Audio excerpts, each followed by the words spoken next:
You gotta drink more alcohol. It stops kidney stones. It causes a lot of other problems, but doctor. Yeah. Well, I mean, the doctor specifically told me maybe you should drink less milk because from early childhood, I've been the sort of person who goes through a gallon of milk on my own about every 2 days. So. yeah, that used to be me. Now I'm like a gallon of milk every 5 or 6 days. The fuck is milk? Milk. So you'll find it in the grocery store next to milk. Oh. Okay. Gotcha. Yes, it's everyone's favorite everyone's favorite beverage, milk. All right, should I hit start on my own recording? Yes, please. All right, my local recording is also going. Mine is also going. I also already started the podcast. I fucking hate when you do this. The rest sinister Justin laugh. Yeah, that was some I almost said some RBG laugh, RGB laugh, but I corrected last second. The red, green, blue. The gamer laugh. Yeah. Not going to lie, I may have prepared for this episode by rewatching 9/11. Well done. What, like video the footage? Yeah. Method acting with Ross. What's the Joker laugh? I love the studying the character of Justin Rothnick. I was playing a lot of Flight Simulator. Not worrying about how to land though. Yeah. All right, you know who we are, and we have a guest. Let's we have a guest. Yeah, exactly. My name isn't. My pronouns aren't. If you think you recognize me from real life, no, you don't. You don't talk to my mother and tell her that you heard me here. You don't talk to my boss and tell him that you heard me here. You don't talk to anybody else that I know and tell them that you heard me here. This is for your ears only. Guests, we've done this before with guests who work in sensitive locations. Do you want a cool code name? Mm-hmm. Sure, if you want to assign me one. I mean, I there's always the classic, like Ms. X, Madame X. Yeah, Madame X. Madame X kind of rules. We've brought you on because you are familiar intimately with the fashion industry. And this is a bonus episode we've been meaning to do for ages and ages and ages hence. Yeah. Well, I would not go so far as to say I'm intimately familiar. It's more like, That's more this like is it, baby. just in a deniable way. I've worn clothes in the past. I have worn clothes in the past. My mother worked as a sewing teacher, so I have a lot of firsthand knowledge from that sort of side of things, but I have never worked for a clothing company. I have never worked for a fashion house, nothing like that. This is just something that's been a special interest of mine since I was 5, and so you are getting subjected to 3 full hours of the power of autism, maybe even 4. Yes. We'll see. I've seen the inside of many a Joanne fabrics. Basically, yeah. Because Corinne crochets, and now I really have seen the inside of many a Joanne fabrics. Doing the sort of 1,000-yard stare, Fortunate Son is playing in the background. Yeah. That's how I go to Joanne's. My mom used to go to. I helicopter in there. My mom used to go to G Street Fabrics, but the location was way out in Loudoun County, nowhere near G Street, which is in Washington D.C. Hey, can you hear that fan? No, you're fine. Okay. Enjoy being cool while I recording. am, Alice. Oh, yes. I'm also going to be a long one because... Yeah, I know. Mm-hmm. Oh, God. It turns out that fashion, it's not great. You might even call it a disaster, and there is some engineering involved. Fashion is danger. You think that fashion's your friend, but fashion's a stranger. No, I mean, we have here a pile of clothes dumped into one of the what is this one of the ones that was dumped into the lines carved in the Atacama Desert? Yeah, what are they called? That I yelled at the Greenpeace Nazca lines. Nazca lines. I yelled at Greenpeace for at 13th and Chestnut. Yeah. And I because I did a tweet that went sort of semi-viral months and months back that was like pointing out how, clothes that are not bought or are bought and then returned or are discarded after being used are just dumped en masse into like your favorite beloved national like historic landmark.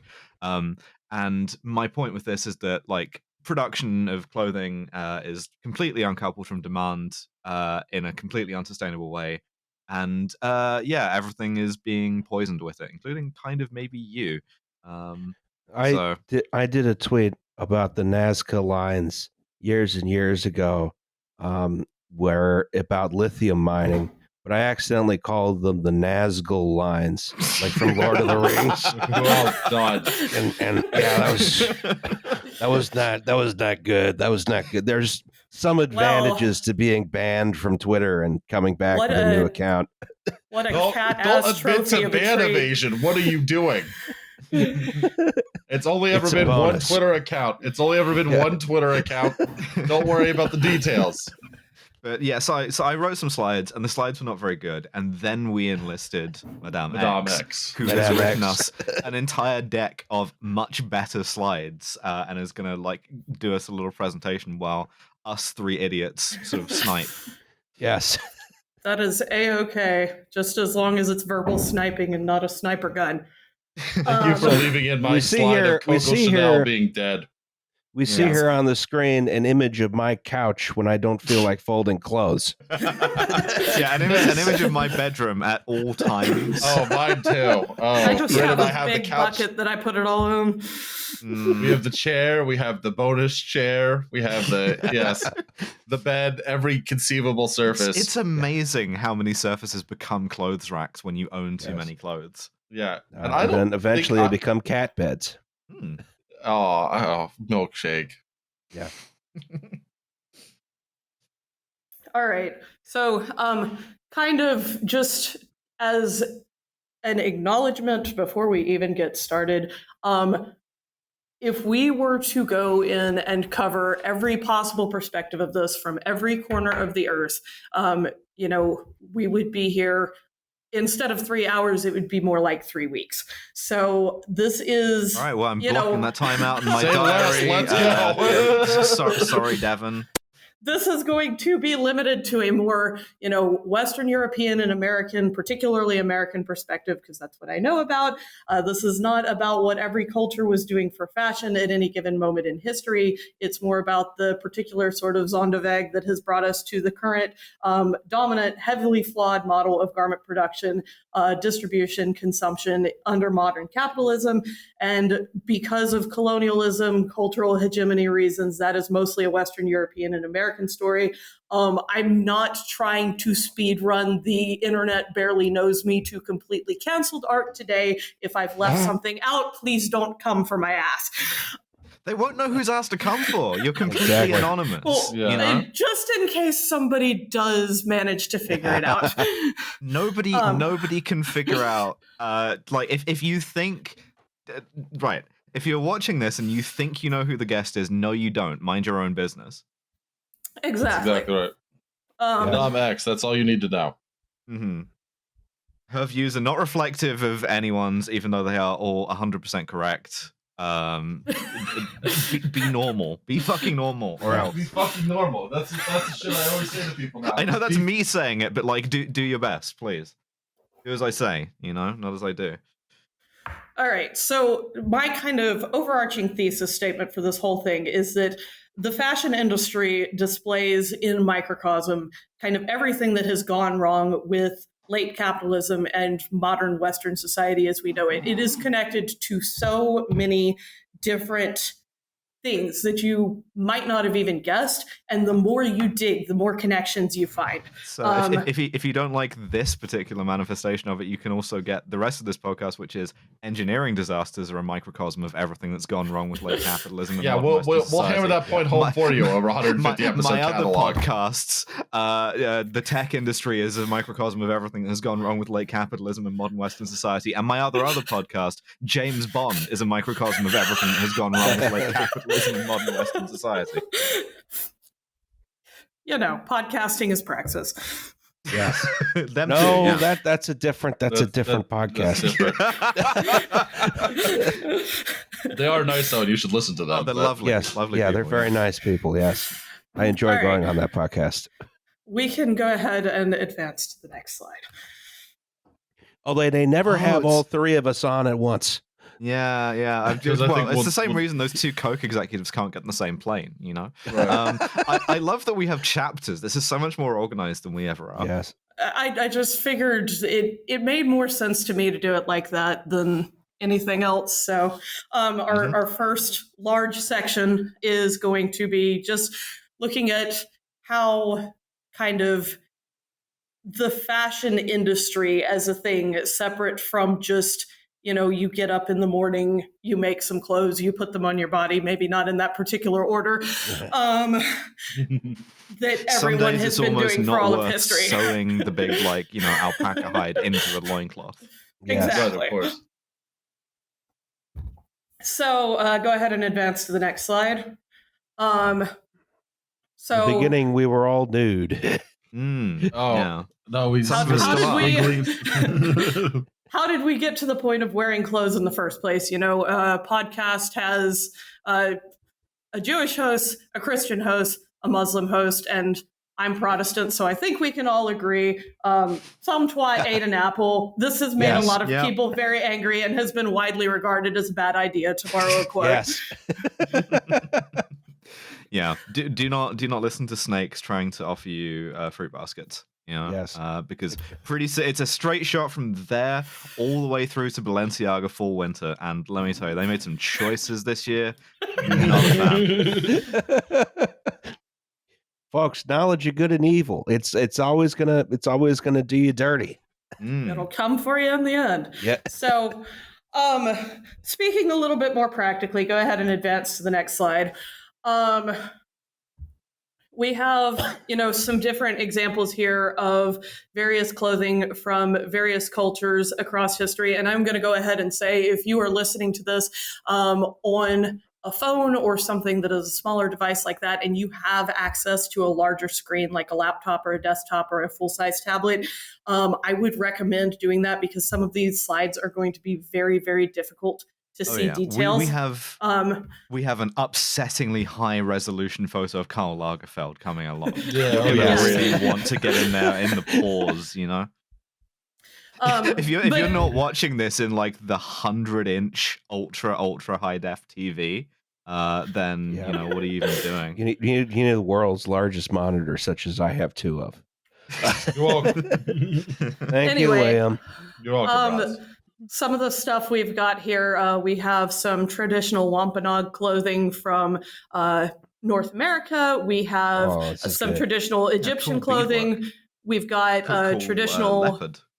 Aboriginal clothing, traditional, I think this is Tang Dynasty Chinese clothing, and we've got some Egyptian, or I already said Egyptian, some Roman Empire and like Western Europe, Britain, and love this guy Germanic bent clothing. over his sword.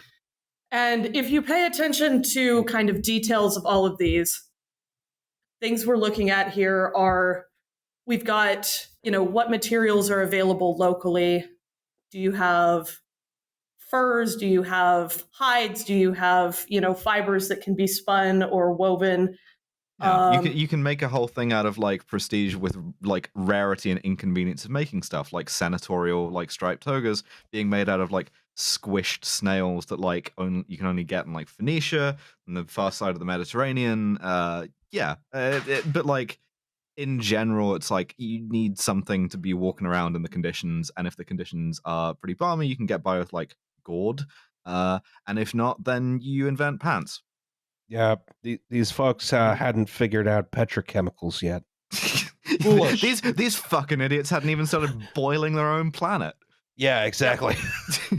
And you'll see, other things like if you're in the desert, you'll have light colors and you'll have, that really cool like Tuareg indigo thing, Yeah. It'll also cover a lot of your skin so that you don't get sunburned. Things like that. If there's a lot of bugs, you might see fabric covering more of the skin to keep those off. So, a lot of the early influences on clothing are your practical concerns. What can you get locally? What environmental factors do you have to worry about? What are things that you can make with what you have around you? But next slide, please. Imagine going back in time and giving the Roman Empire a distillation column. Oh, I'm just thinking about that. I often think about going back to like 1525 with a Glock with a fully loaded magazine and being like, listen, I can't. Eventually, they're gonna get me, but before they do, I can rock a few people's worlds. I kind of prefigured what I think the thrust of this slide is going to be with the whole Tyrian purple snails thing, though, which is. You can use the stuff that you use to cover your nakedness to really lord it over people. Yeah, so wealthier classes have also pretty much always used clothing to show off. Some of the different ways, and you can look at these different paintings here and see if you can find some of this stuff in them. Materials that are labor intensive, imported from faraway places, or expensive for some other reasons, like silk, cloth of gold, things that take a lot of handwork like embroidery and lace, dyes that are hard to attain like Tyrian purple, that sort of thing. The amount of fabric that you're using, we see some large skirts, we see some ruffles and just draping, all that sort of thing. You see extra layers, more adornments, all that sort of thing. A care process that is labor intensive, such as having something like the ruff collar that Elizabeth I is wearing in her image. That is a very tall, starched collar of usually white fabric, but sometimes they were also starched with color. That is has to be hand set into that roughly pattern every time that it's washed. And you also, if you look at, I think that's Louis XIV and at Henry VIII, you can see they have like white collars and cuffs. Those have to be very intensively cleaned to keep them white. Also, a garment that is easy to damage because it has a very delicate fabric, or it's difficult to move in because it is so large and cumbersome. Yes, that is exactly the message. Is I have people who are doing that for me. And then also, you know how like Ron DeSantis was like, wearing those elevator shoes or whatever the hell they are. Yeah. It's like here we have Louis XIV just owning it. He's just wearing heels. Right. He looks we'll get to that. He looks great. I put some heel stuff in the next slide, even. Oh, well done. But yeah. Like, and again, plenty of examples of this today. Of clothing that conveys like I literally am too important to be working right now. Louis XIV would probably beat Trump in a Republican primary. I think that's fair. I think the language barrier might be an issue, but other than that, he might be the only one. Trump like bullying Louis XIV on Twitter about his fistula. Yeah, well, on the other hand, who ran the most competent country in modern European history? Oh boy. Well, actually, he might lose on that grounds because Hillary was the most competent candidate. I don't know. I mean, if competency was a requirement to be president, Trump would have never been in consideration to begin with. But sure. They're all incompetent. That's the message you should take away from this. Incompetent and evil. And evil, yes, and evil. So you just got an email from the Team Joe and Kamala at Right to Spam. Let's go on. Liam, we need your help getting Senator John Fetterman his like 20th IDF dog tag to wear and walk around in. Oh, Lord. Moving swiftly on. Yeah. Sumptuary laws. Yes, and that is a law that there are versions of these that have existed as far back as classical antiquity in some societies and as recently as the 1700s. And that's just a law that says if you're not a member of this specific class, you can't wear or have this specific thing. Like you can't wear royal purple or you can't wear, you know, whatever other material you that can't get signifies you as a rich person. You can't get a tonsure if you're not a samurai. Or like sometimes these are specifically used to identify sex workers, by the way, or slaves. So like the fashion police predate the Literal, regular real, police. yes. Yeah. In the Roman Empire, like blonde hair specifically was like was like a codified thing for a sex worker. And if you look at the Arnolfini portrait there, the woman in green is probably wearing green because sumptuary laws. This is a merchant family, so she would have been prevented from wearing, your more royal colors, but they still had a lot of money, and these deeper, richer dyes are a way of showing that off. Mm. This was on the cover of my modern European history textbook in high school. Yeah. It's a good painting. Yeah, it is a good painting. Weird painting. Yes. My high school Well, yeah, because like in the painter is in the reflection. Yes, he is. Yes. Yeah, it's Dutch.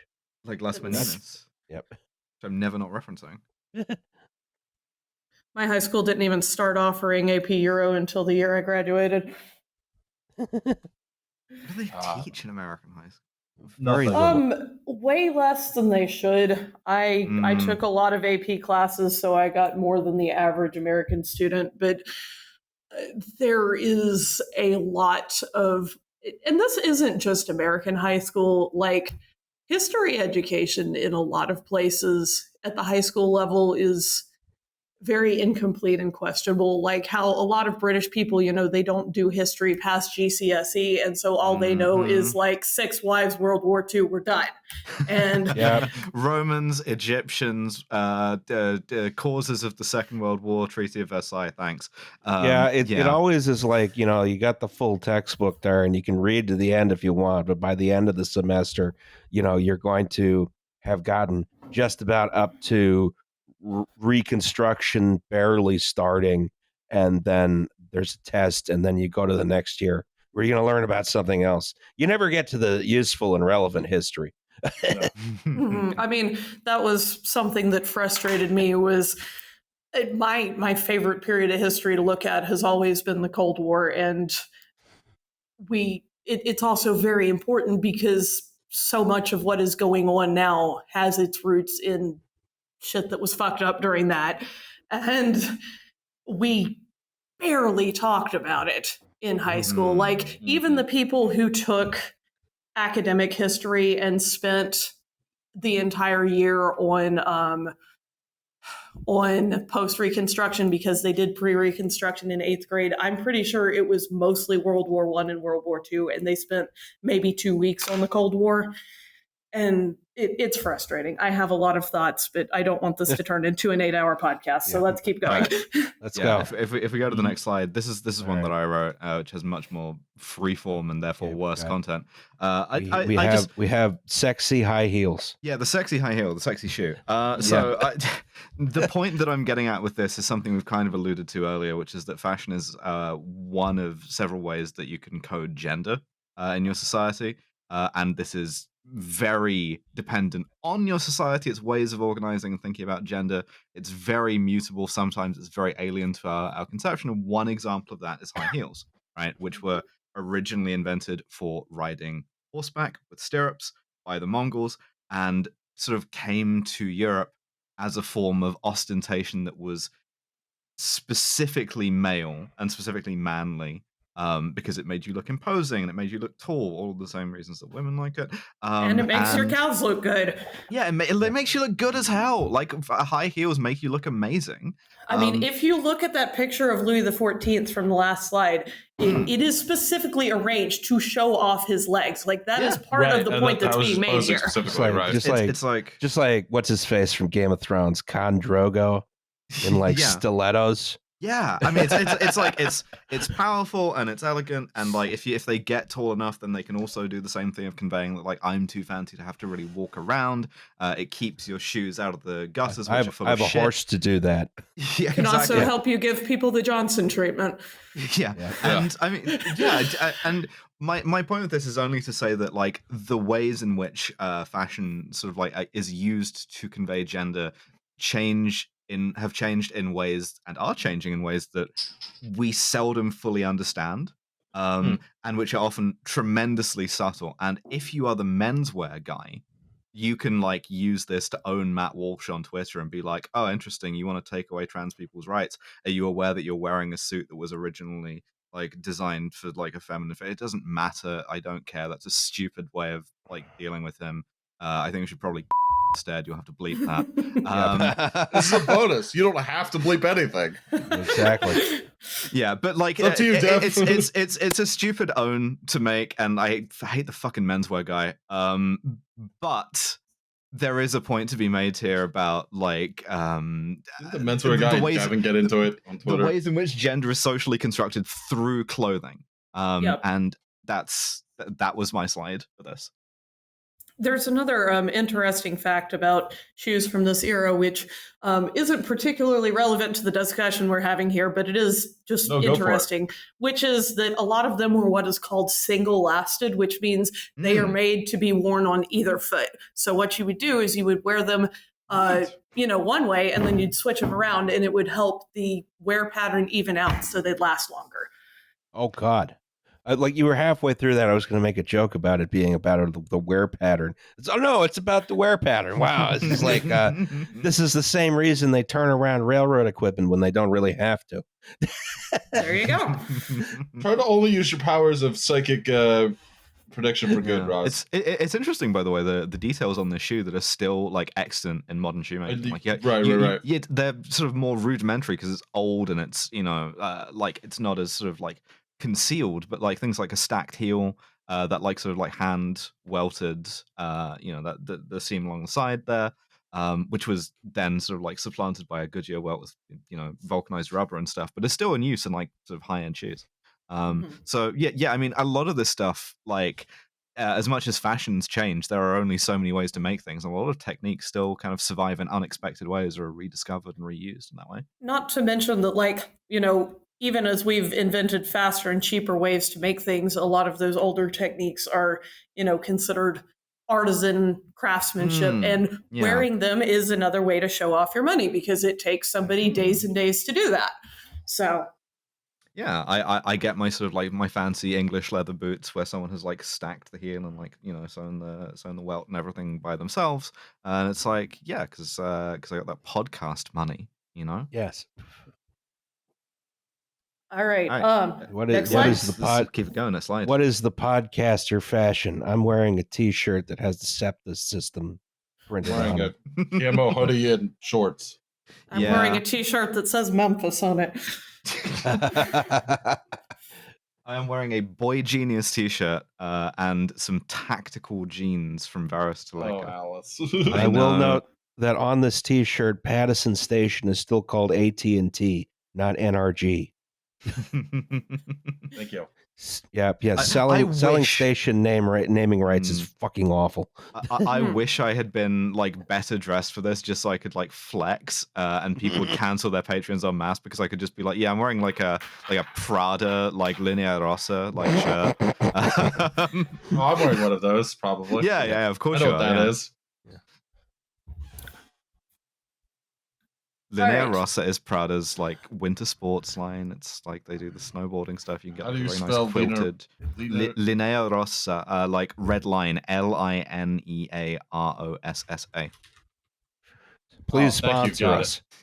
No, Prada, do not sponsor us. My sort of like my new secret secondary objective is to fashion pill Liam before the end of this episode, and like the next time I see him at like a live show or I see a photo of him, he's just like Gucci'd out to the nines, like completely. I really like this. They don't make this in fat guy sizes, but if they did, I'd be I will be spending your Patreon dollars on the the raincoat goes up to 3X. That's not bad. What is it, European 3X? Yeah, I was going to say, or we'll get into this in the haute couture bit, but like high fashion sizing is like, I am like a 25XL as far as these things go. Yeah, the European 3X is like a medium twink here. We'll get to that. It's just a guy standing on an iceberg. I'm going to shoot this model. This is the funniest thing about like high fashion is you can throw people at it and they find exciting new ways to hate themselves. I don't mind being fat. I just mind this. I take that and I just turn it around into exciting new ways to hate. $650 for a balaclava? Rich people. Yep. I'm just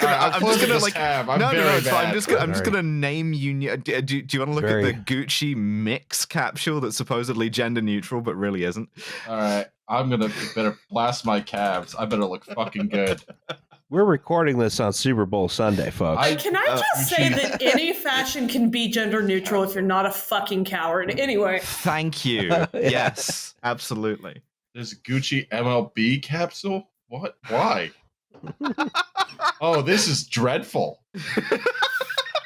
All right, new game is just like I get Liam's earnest first reaction to like any high fashion thing because I think this is my favorite thing in the world right now. You get Liam in the AI generated Balenciaga ad. Oh, with the bondage teddy bears.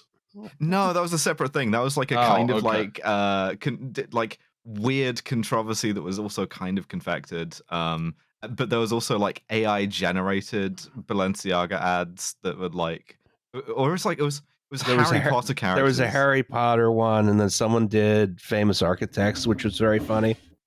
Right. When's her ready to wear Gucci? Oh no, it was like historic. These architects, are awful. $720 for a t-shirt, huh? That's We'll get into like actually the t-shirt's a good lens to explain different like tiers of fashion. So we'll do that. I got my t-shirt for free at the SEPTA Rail Rodeo. You know what? I like some of the all over awful Gucci print shit. I think that's pretty good. Thank you, Liam. We got some some yes. Once upon a time, we were podcasting. Sorry. The printing press is introduced to Europe in huge mistake. Made a lot of people very unhappy. Yes, and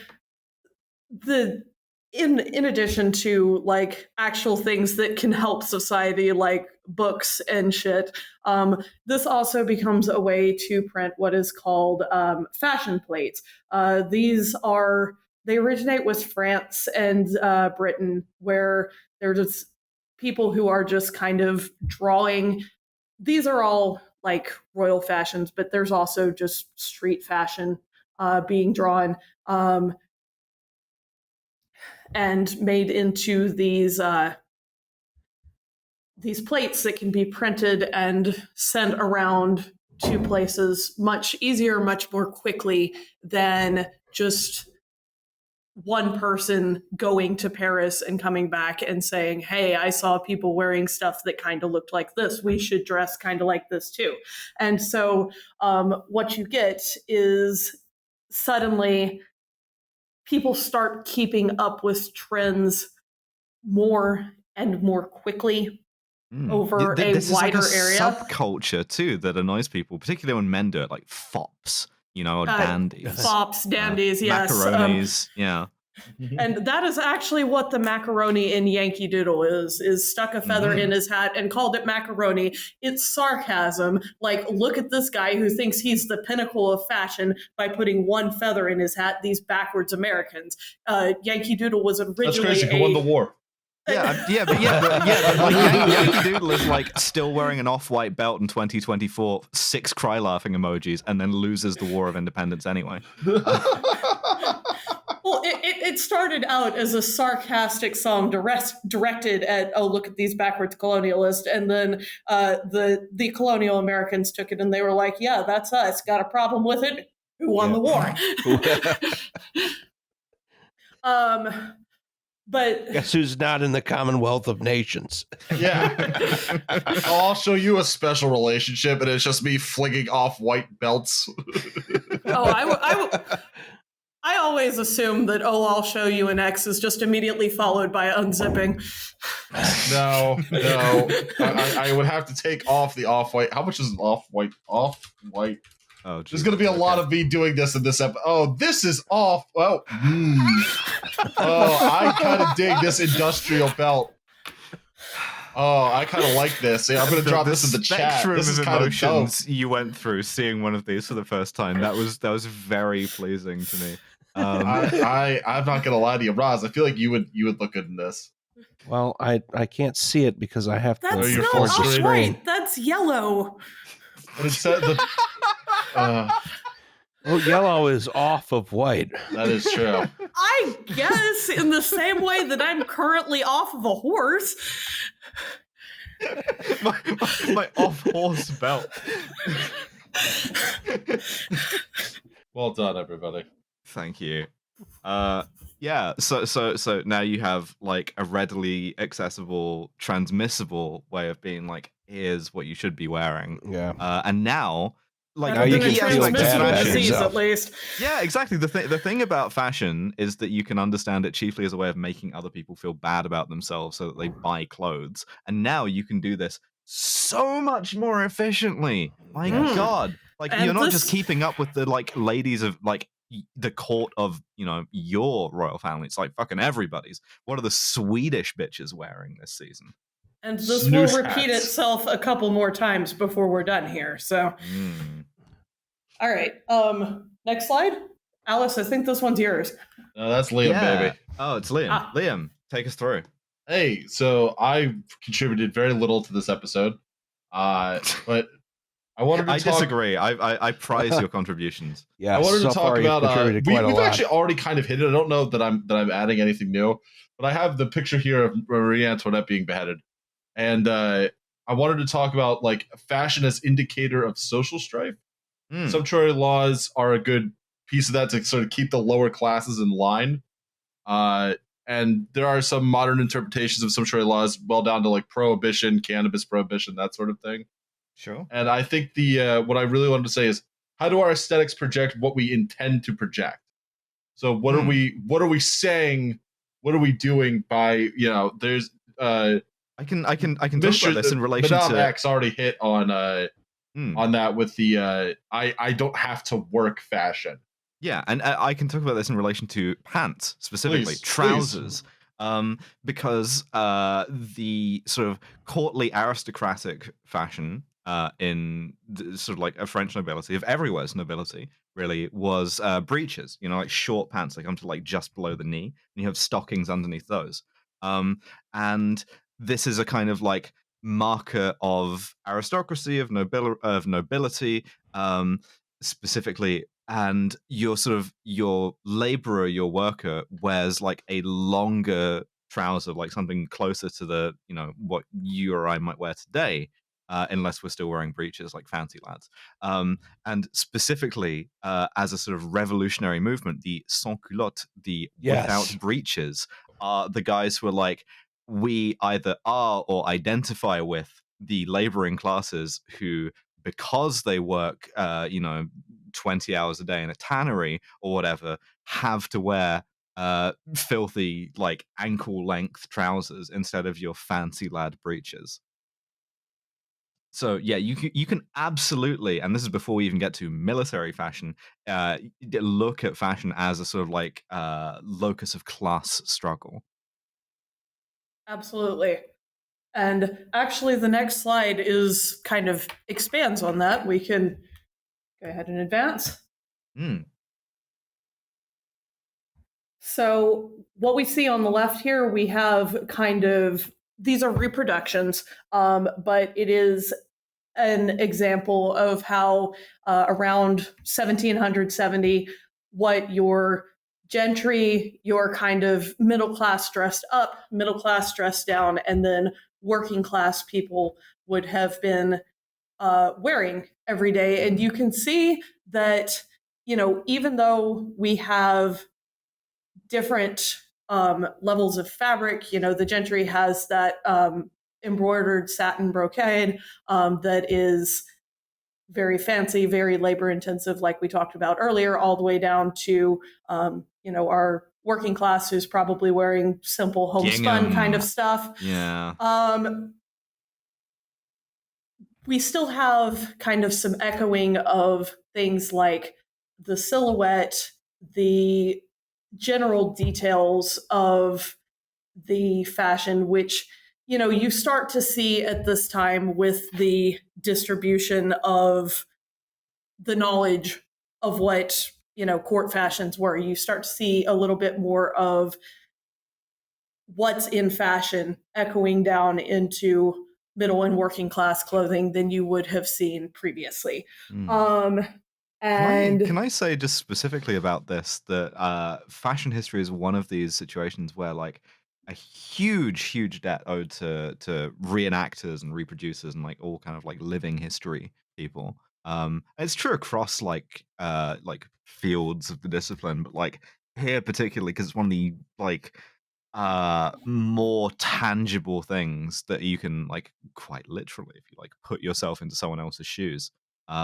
There's a ton of stuff where it's like we understand it a lot better because people either like we're seeing it in real time. Yeah, exactly. Oh God, yes. And if fashion history is something you find yourself interested in, looking at some blogs of people who like do this regularly, like American Duchess and Couture Courtesan are two that I really enjoy, just to give you kind of an understanding of how much work and research goes into all of this sort of stuff, like in terms of both understanding what you want to make and then actually making it. It's also just delightful to be around. Like I was on the tube in London not too long ago, and a guy walked past me in like full sort of like 18th century town outfit, like hat all the way down to shoes, and I was like, this is delightful. This has like made my day. It's improved it immeasurably. If you work on a steam locomotive at like a museum or something, you have to get like a full set of 19th century workwear and then destroy it in exactly the same way as it was done in the 19th century. There's a great video on Heiss's channel about sort of steam locomotive workwear. But kind of another thing that's important to note about the middle and lower class, especially approach to fashion at this time, but it also happened with upper classes, is that, the majority of people still, you only have a few changes of working clothes and then you have your Sunday best. You don't have, a full walk-in closet full of all your different outfits that you can mix and match and wear. And then everybody from like the gentry all the way down to your lowest working class folks would often have their clothes taken apart or take apart their clothes and refashion them into something else to follow a new trend. Or they might, if it was getting worn out, they'd cut the pieces down smaller and make it as a dress for their children or something like Marge that. Simpson Chanel suit thing is only shameful in a 20th century context. It was reused and reused and reused until it wore out, and that is why there are not a lot of extant garments from older times, because it was not seen as a weird thing to take your grandma's 100-year-old silk wedding dress and cut that up and use that silk to make something for yourself. There are there's a whole industry of guys who like go into like mines and abandoned buildings and like ghost towns and shit, specifically looking for old denim. Yes, because not to be like dying empire or anything, but denim, salvage denim, is specifically kind of a lost technology. Going into the Comstock lode for denim. Yeah, you like go down a mine shaft in search of like 19th century jeans, because like the fabric you can salvage it and you can restore it and you can sell it for like a shitload of money. Just because, like, and again, because very little of it has survived, apart from in these like strange kind of situations. A guy gets his like jeans blown off in a mine explosion or whatever. All right. So then, next slide, please. We have not the beginning of the problem, but certainly one of the most important steps from we were fine to everything is fucked up, and that is the beginning of the Industrial Revolution. One of the first things to get mechanized is first fiber production, taking spinning and mechanizing that, and then fabric production as well. Because we had like across the world, but specifically I'm thinking of the southern United States. We like created this cash crop of cotton, which was made possible specifically through slavery and the exploitation inherent in that. And then sort of like processing that in the bits of the north, the north of the United Kingdom, north of England specifically. And then, as the Industrial Revolution happens, it becomes easier to like harness things like water power, and you end up with like mills that are working wool or working cotton that are able to do that much more efficiently. And then all cotton comes from Egypt. All right. Please click once.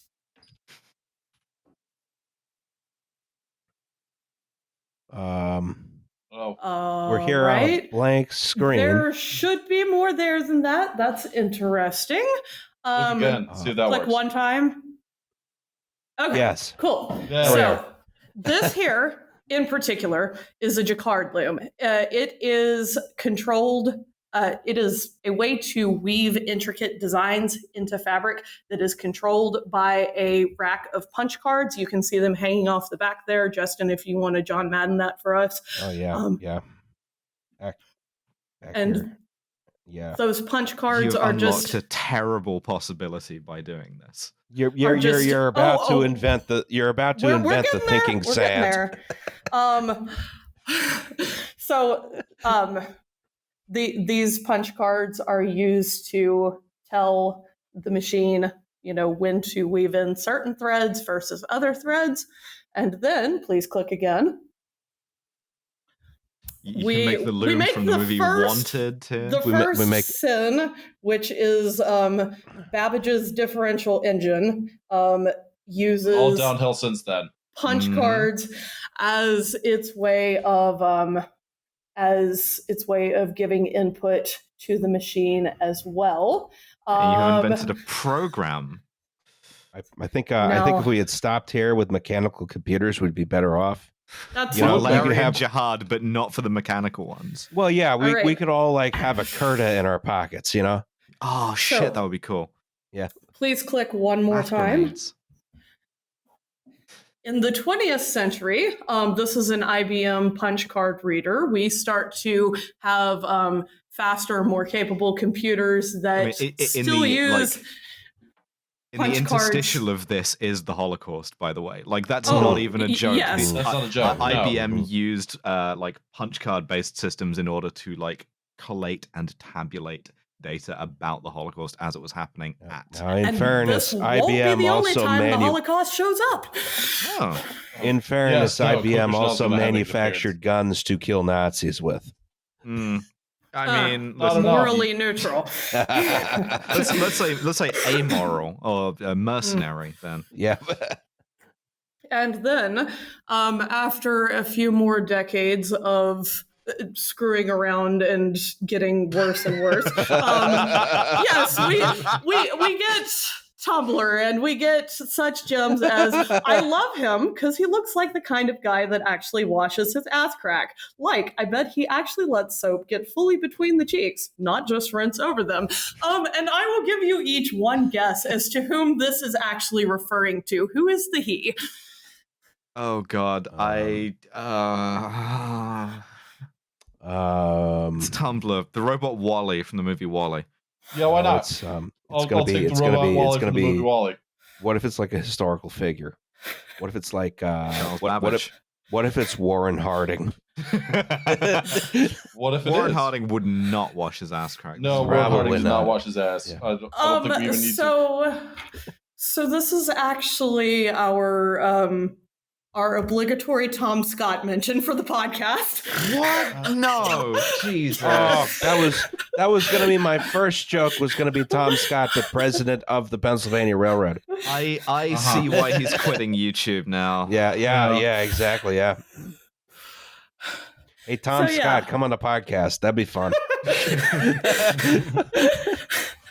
Well, I mean, Alice is connected to Abby. Abby is connected to Tom Scott. You do have a way to get in touch with him. So there we go. Yeah. Hey, Wendover Productions. Oh wait, nah. Yeah. Anyway, we accidentally invented computer memory and like reprogrammable computers and it's been downhill since then, right? Yeah, in order to make dresses. Yes. Indeed. All right. Next slide, please. So, one of the results of the mills is that fabric gets cheaper. It gets more easy to attain because it's not you're having piles of like child limbs getting like ripped off by loom shuttles. We're getting there. Don't worry. But yes, it's because it can be made faster. There's more of it. The result is that you also start to see that as a pressure that changes fashion quickly. And so this top row with shapes. This top row of dresses is, the same kind of style, a walking dress from about 1800 through the early 1820s. And you can see there's barely any change. They're all kind of these long, fairly slim white dresses with a colored spencer on the top, a big bonnet. There's some slight changes to the silhouette of the skirt, to the decoration that's on there, but it's the same general style that lasts over 20 years. And then the bottom half runs from 1825 to 1840, so 15 years. These are also all walking dresses, and you can see how much change there is with silhouettes, with things like sleeves and collars, with the trim and extra layers and adornments that are attached to them. And, that about mid-1820s is right when the influence of the Industrial Revolution starts to hit fashion. And it's staggering how quick and how obvious the change is. Polka dots, like the repeating patterns that aren't like sort of hand brocaded anymore. Big ornamental bows, yes. Like big sort of like drapery. It's remarkable. And like again, it's kind of this strange thing about commodity pricing where now we're at a point where cloth is kind of like too cheap to meter or whatever. Whereas yeah, because our nuclear cloth. Whereas we'll get to nuclear fashion. Yeah. But yeah, in this case, it's like, look at how much fucking cloth I can afford. I can, I like 6 dresses worth of dress. Quintuple maxi dress. Yes. Yeah. Well, all right. So next slide. It's the child arms. Yes. Dear. This is also the Industrial Revolution is kind of the beginning of labor as we know it. And so some things that are worth noting here. Number one, long hours. A lot of these mills are having people work for 12 hours or more a day, literally dawn to dusk, anytime you can get light coming through the factory windows. 6 days a week. You only get Sunday off. And reminder that at this time, like, for a lot of people, Sunday was not a day of leisure. It was a day of rest, which is a different thing. You're not kind of doing what you want to for yourself. You still have to go to church to get school. To church. Yeah, exactly. You got to wake up at 6 a.m. in the morning to go to church. Yeah, get your pint of Jameson. Yeah, get your pint of JMO. And then this is also the reason that like timekeeping becomes important to people who aren't sailors and needing to navigate using a clock.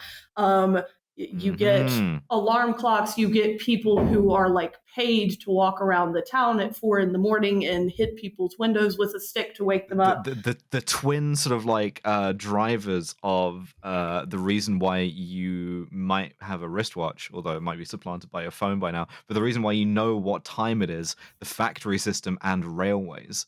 Yes. Yeah, that's the other thing, is that as railways spread, they will take the local noon, and in order to help keep the railway schedule straight, you will get time zones where noon is the same across a wide space.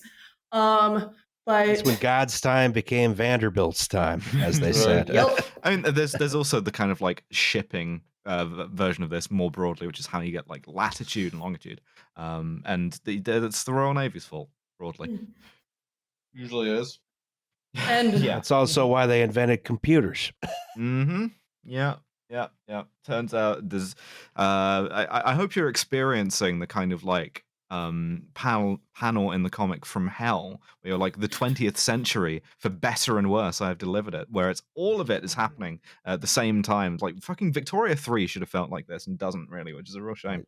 It's all developed by the fashion industry and the Navy. yeah, pretty much. Yeah. Yep. And then children, there was a lot of child labor going on.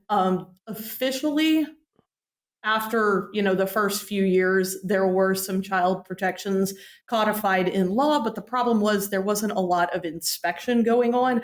And so you still had a lot of children working the long hours, tasked with the especially dangerous jobs like crawling under the machinery because they were smaller and could fit in there.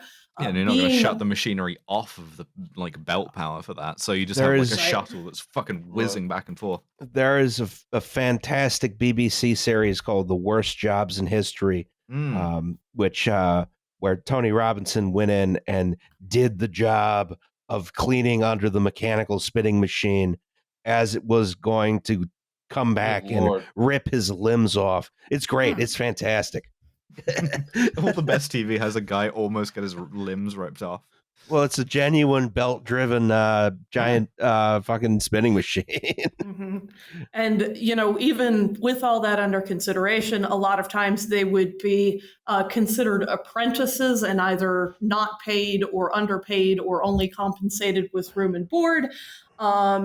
And they would be given... At this point, like, I see this anytime we talk about, like, anything in the sort of 19th, early 20th century. How do you not be a Marxist? Like, the fucking historical inevitability of it is like imprinted in front of you every day of your fucking life, even more than it is now. Like, now you can at least like be like, fuck this, I'm gonna watch Netflix and not care about it. Whereas like here you're like walking past the child labor factory, which isn't in Bangladesh, it's in your neighborhood. Yes. And looking at the, like robber baron who distributes an anti-Semitic newspaper to you, building his big fucking house on the hill. How do you not become like a communist or an anarchist, or have the thought, I'm going to go up there and stab that guy with a sharpened file? Like, and people also, did. Even today, like the whatchamacallit, in Bangladesh, the machines are at least electric. They're not using giant belts that are going to rip all of your appendages off if you get tangled in on them. Well, see, this is a kind of like liberal view of historical progress. The moral arc of the universe is long, but it tends towards fewer children getting their limbs ripped off. Yes, exactly. I'm doing a little bit of wiggishness here.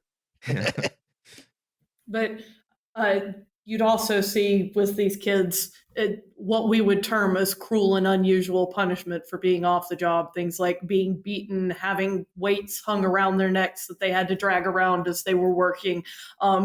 One of the sources I was looking at mentioned nailing their ears to boards, which is just... This was like, these were the best time in history to be alive if you were a child torturer, Right. This is the worst summer camp ever. But it lasts all year long. Again, not to be like, going back to 1525 with the Glock, right? But like going back to 1900 with an AR and like 6 magazines. just harming some children. Not have to worry about this shit, you know? There wouldn't need to be more than one volume of Capital because, like, it would have been easily dealt with. But we're giving Ned Ludd a Gundam. Yeah, he needs it. He won't use it, but he needs it. Yeah, if someone wants to write that speculative fiction novel, you know. So moving back towards things that affected everyone and not just the kids that were working there. Low pay, for example, one of the most famous mill towns in America was Lowell, Massachusetts, where they earned about $3.25 a week, and they were paying about $1.25 a week of that in room and board. To be clear, that $3.25 is about $100 a week in today's money. Yes, the room and board is cheap. It's not, the $1,100 a month or worse that a lot of people are paying in the U.S. now, but this is kind of, if you're lucky, it's a Madeline situation where you have a bunch of people sleeping in beds in one room. And if you're unlucky, it's a San Francisco tech cult situation where you're sleeping on top of each other in like 3 or 4 people to a bed. So, and this particular mill town also had some really weird, like, Christian washing, basically, stuff going on where it was like, look at our little perfect society we've created with all these well-behaved ladies who none of them are married or go around with men, and we go to church every Sunday, and these girls are encouraged to write for our little town newspaper and all of that, and it's puts a bad taste in my mouth, personally. Yeah, I mean, listen, as far as our kind of like the British version of this, we had like Quakers who actually did try to like have this like weird like uplifting the workers kind of thing of building model communities, but for the most part, like our sort of like barons of industry did not give a fuck, did not need to appear to, and I kind of prefer that, you know? Well, I mean, there was also plenty of that in the US. It's just that Lowell is one of the most well-known towns, and it's, if you're going to talk about it, it's important to note that we got all the good Quakers in Philly. Yeah. Anyone who was worth it left. So also worth noting is that not every factory, but some of them did move towards company store script pay practices. You would also see fines for workers who were distracted, and distraction here meaning things like talking to someone or looking out the window. Workers who were tardy in the morning. But the push factor that gets a lot of people to take this job is that the wage is steady and reliable, unlike farming, where a lot of them are coming from, where, your crops can fail and you have nothing. You're only selling crops a few times a year, and you have to take that money and apply it to everything. You have market prices that vary, that maybe you can make enough for 1 year off your corn this year, but the next year it won't. Farming this sucks. Is the thing, sort of farming big sucks. banner over the solar punk ad here. Farming fucking sucks, and the sort of like long struggle of the 20th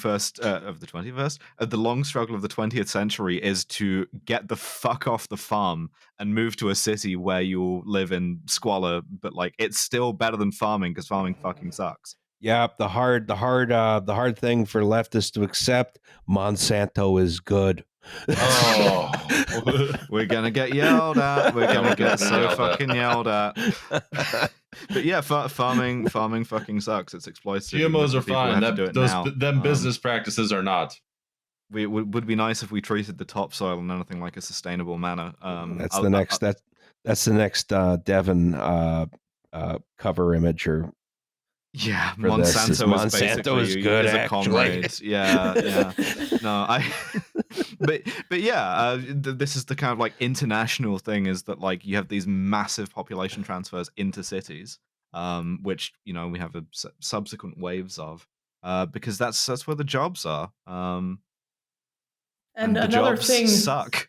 Also, worth noting is that if your child grows up and leaves the farm, and by grows up, I mean like becomes 13 years old and goes to the city and starts, earning this wage and taking care of themselves, that is one less mouth that the family at home has to feed and find a way to provide for. And just another thing to talk about, the lack of safety. As mentioned already, there are a lot of machines they have moving parts. They have no PPE, no covering on the machines to keep you out of the moving parts. This leads to a lot of gruesome injuries, things like, body parts getting pulled off, people getting pulled into the machines by their hair or by pieces of their clothing and getting mangled, all that sort of thing. You also see, because of the air quality and things like the oils that were used in these machines, you see respiratory diseases, you see eye inflammation, you see cancers, all that sort of stuff. You see brown lung, which is like black lung, but instead of from coal, it's from airborne fibers. There is so much noise from all the machines running that many, many people get profound hearing loss. And to kind of top all of this off, these people aren't paid enough to afford health care any more than a part-time worker is today. So. Yeah, and again, I can't clean stress these machines. You have to clean these machines as they are running. Like the spinning machines were so bad for this. Like, because it was like literally you had to climb underneath the moving spinning machine as whatever the thing on the end shuttles back and forth. Yeah, do you want to play shuttle roulette or live on the farm and starve? Yeah, and the answer everyone fucking chooses is, please rip my arm off. Yes. All right, next slide. But we got all this pretty clothes out of it. Yeah, I mean, these are pretty, I'll say that. Oh, there is a slide. No, it hasn't disappeared. It's just later. Okay. So this is actually where I kind of start to talk about how in the middle of the 19th century, we start to see a diverging path between your high fashion and your low fashion. Like previous to this, while they might not have been from the same quality of materials, might have been you making it at home versus having, a mantua maker or your royal seamstress or whatever do that for you. Your Jeffersonian thing where it's like, the fucking lord of the manor or whatever, like lives amongst you, albeit in much better conditions, and you were kind of like sharing some living situations. Now you have class struggle again. The guy's building the fucking mansion. He's distributing the anti-Semitic newspaper. All of this. Now we start to see the emergence of couture, fashion as art, or fashion like on some programs that we would recognize, that being seasons of fashion formalized in cycles with shows for what's new every couple of months. These couture Americans don't ever get to say that they won a cultural victory, because France did that in the Belle Epoque, and they're just complaining about trying to win the like post-Endgame thing. All of the structure of modernity was settled in the Belle Epoque. They won the civilization cultural victory. Then you are doing the just one more turn thing and being like, look, I went to space. Nobody gives a fuck. Was settled in like the 1870s. But your couture clothes, you get stuff that is custom made with very labor intensive, high quality techniques. And what you're starting to see with these is these techniques are meant to make a durable garment that is not going to be taken apart and refashioned the way that previous ones would have. Like if you split open or even just look at a garment from the 18th century, you will see that there are places where it's basted. That's long, loose stitches that are meant to be taken apart easily, so that when the fashion changes, it can be refashioned without a lot of effort, versus, this stuff is very, very durably constructed that if you want to take it apart, it is so built up. There's so many layers of like lining and supportive fabrics like horsehair canvas and such. Yeah, that it's going to be hard to do that with. I'm gonna double and triple down on the like French cultural victory thing, because that's such an insane counterintuitive like bullshit thing. I'm gonna make that my entire personality now, and that's gonna be all I talk about for the rest of the episode. Sorry. Are you going to eat in a restaurant? Interesting. France, 100%. Wow. Or a bistro. Yeah. Are you going to speak in the Russian court?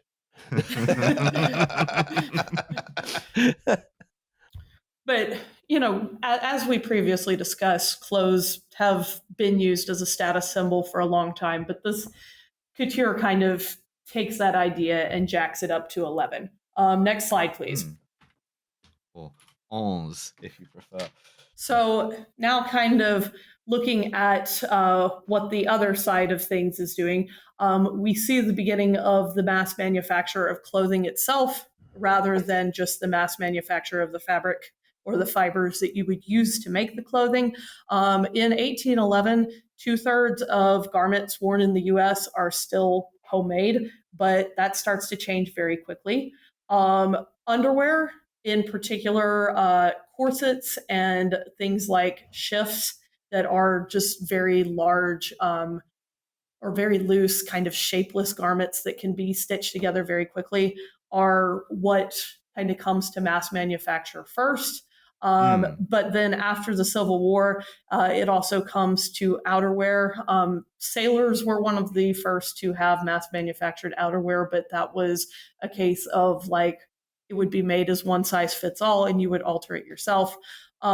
Classic kind of like making men clothes thing in sort of like naval history is like just fuck around, do your own sewing. It's like a key skill of the sort of like marlinspike sailor.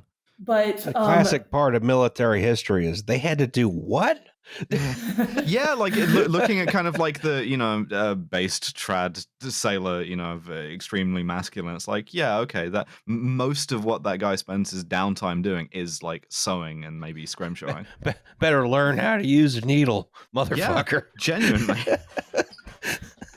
You want trad shit? Oh God. The other thing, the other group of people, at least in the US, that you see getting mass manufactured outerwear early is slaves. And the thing about that is that previously what would have been done is you would have had a couple of slaves or a specific slave on your plantation who was designated as this is our seamstress. Her job is to make all of the clothes for everyone in the household, slave or free. But you see an opportunity cost calculation where they realize that for your rank and file of slaves, buying these cheap mass manufactured clothes from the North instead of devoting somebody's labor entirely to doing that is the cheaper option. And like, that's so many levels of fucked up, but one that is interesting to think about is how unfairly is that woman up north who is making the mass manufactured garments being compensated for the work she does if that time is so valuable? You know what I'm saying? Yeah. Also, great moment for denim and other sort of like hard-wearing work fabrics. Yes. Like people talk about like blue jeans, quintessentially American garment. Sure. Often in the context of the West, not the only or first or most important contribution of denim workwear to like American society, American exploitation, And if it catches fire, it's easy to extinguish. It's very useful when there's a lot of steam equipment around. Yep. Also true, yeah. All right. Enjoy this advertisement here for Lion Hall. I love these old advertisements where you can sort of work out the exact sort of cadence from the size of the font. Fine clothing. Fine clothing. Low prices. A public inspection welcomed at HM Let & Co. 628 Hamilton Street, Allentown, Pennsylvania. There's not often. I picked that out specifically for the Pennsylvania mention. So I really think we should go back to the days when, like, if you didn't have 6 fonts minimum in your ad, you weren't advertising. Yeah, exactly. You know, the right now it's like 2 fonts is too many. No, I want every font I can. Yeah. So next slide, please. Something that is very, very important for the beginning of this mass manufacture of clothing is the sewing machine. The Singer machine in particular, there were some predecessors to it, but Singer was kind of the first one that made a machine that was more practically usable. It's kind of like the iPhone compared to the smartphones that came before it. The things that this does, it creates very fast, very durable seams that cut your construction time by like a tenth. I think what I saw quoted was you go from needing 14 hours to make a man's shirt down to like an hour and a half. When you go from hand sewing to machine. I'm in this kind of like weird anachronistic state where I know how to hand sew and I hand sew okay, but I don't know how to use a sewing machine just because I've never had one. I have one of these tables in my living room. I don't have the sewing machine, but I do have the table. I have the table. It's got a sewing machine in it, and then it's got 2 more sewing machines on top of it. So, and then so this was not originally marketed for upper class clothes, though, and even in couture today, it's still mostly done with hand sewing. Just because the ability of a hand needle to deal with finer fabrics to create a very tight, invisible seam is higher than what you get from a sewing machine. But for mass market clothing, it was adopted very quickly. It's important. Did we lose Liam? He's still showing up in Zencastr. Liam. Oh no. Oh, I accidentally muted myself. That's my fault. Oh, that'll do it. No, I was just listening. I was listening attentively. I was figuring you were going to yell about how heavy the sewing machine table is. Yeah. Even though it's not that heavy. It's pretty heavy, my guy. It's not that heavy. It's pretty heavy, my guy. It is. No, it is. Hey, remember when you made me move the fucking beer fridge? No, the beer fridge is heavy. The sewing machine table is not that heavy. It's actually not. It's just bulky and annoying, but it's not that bulky either. It is, but that's okay. It's like lattice work. No, it is. The little straddle tables like this are fine. The quilt deck tables like the one I have, that is a 3-person job. You suck at this. Not you. Guest X. Roz. Yo.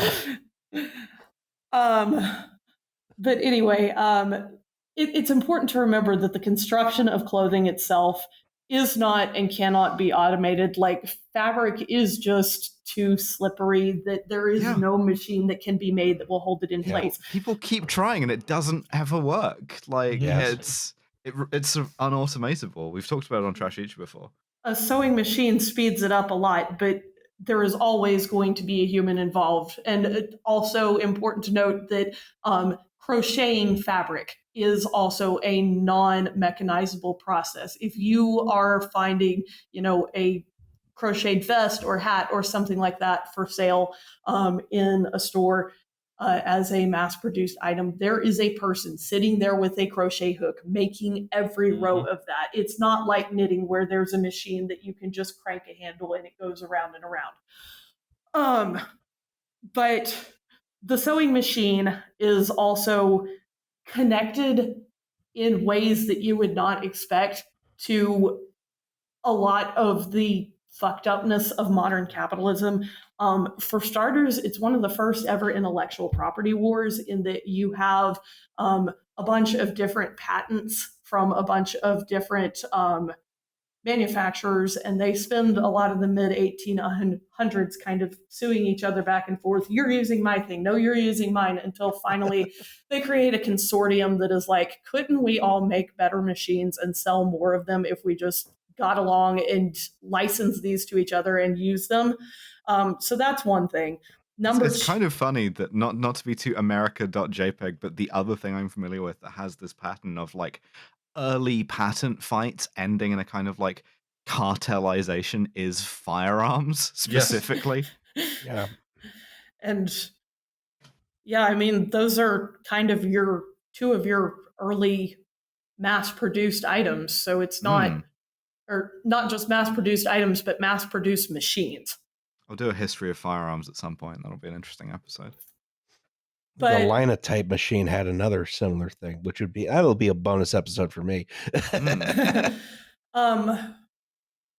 I am also pulling here from an article that will be for further reading at the end of this, which is from American Business History, and it is called The Sordid Saga of Mr. Singer and His Sewing Machine. Some quotes. Number one, given the high price of $125 each, which again, remember, this is the mid 1800s, so very expensive. He developed a program where people could rent the machines with a small monthly payment and own them after a period of time. This was the first use of installment plans by a major American company. Consumer credit was born. Huh. So that's one. And then the other one is Clark, who was one of the people involved with the Singer Company. Clark tried using independent sales agents across the nation, but too often they also sold competitors' models. So he switched to using only people who represented Singer exclusively, men who could demonstrate the machines. The company opened hundreds of offices across the states, one of the earliest retail chains. We accidentally birthed salesmen as a profession also. Mm-hmm. We also built the tallest building in the world not too long afterwards. Also, one of the tallest buildings to ever be intentionally demolished. Yes. America.jpg. Yeah. Mm-hmm. Like I said, it all comes back to this. All right, next slide, please. I am rubbing my hands with glee.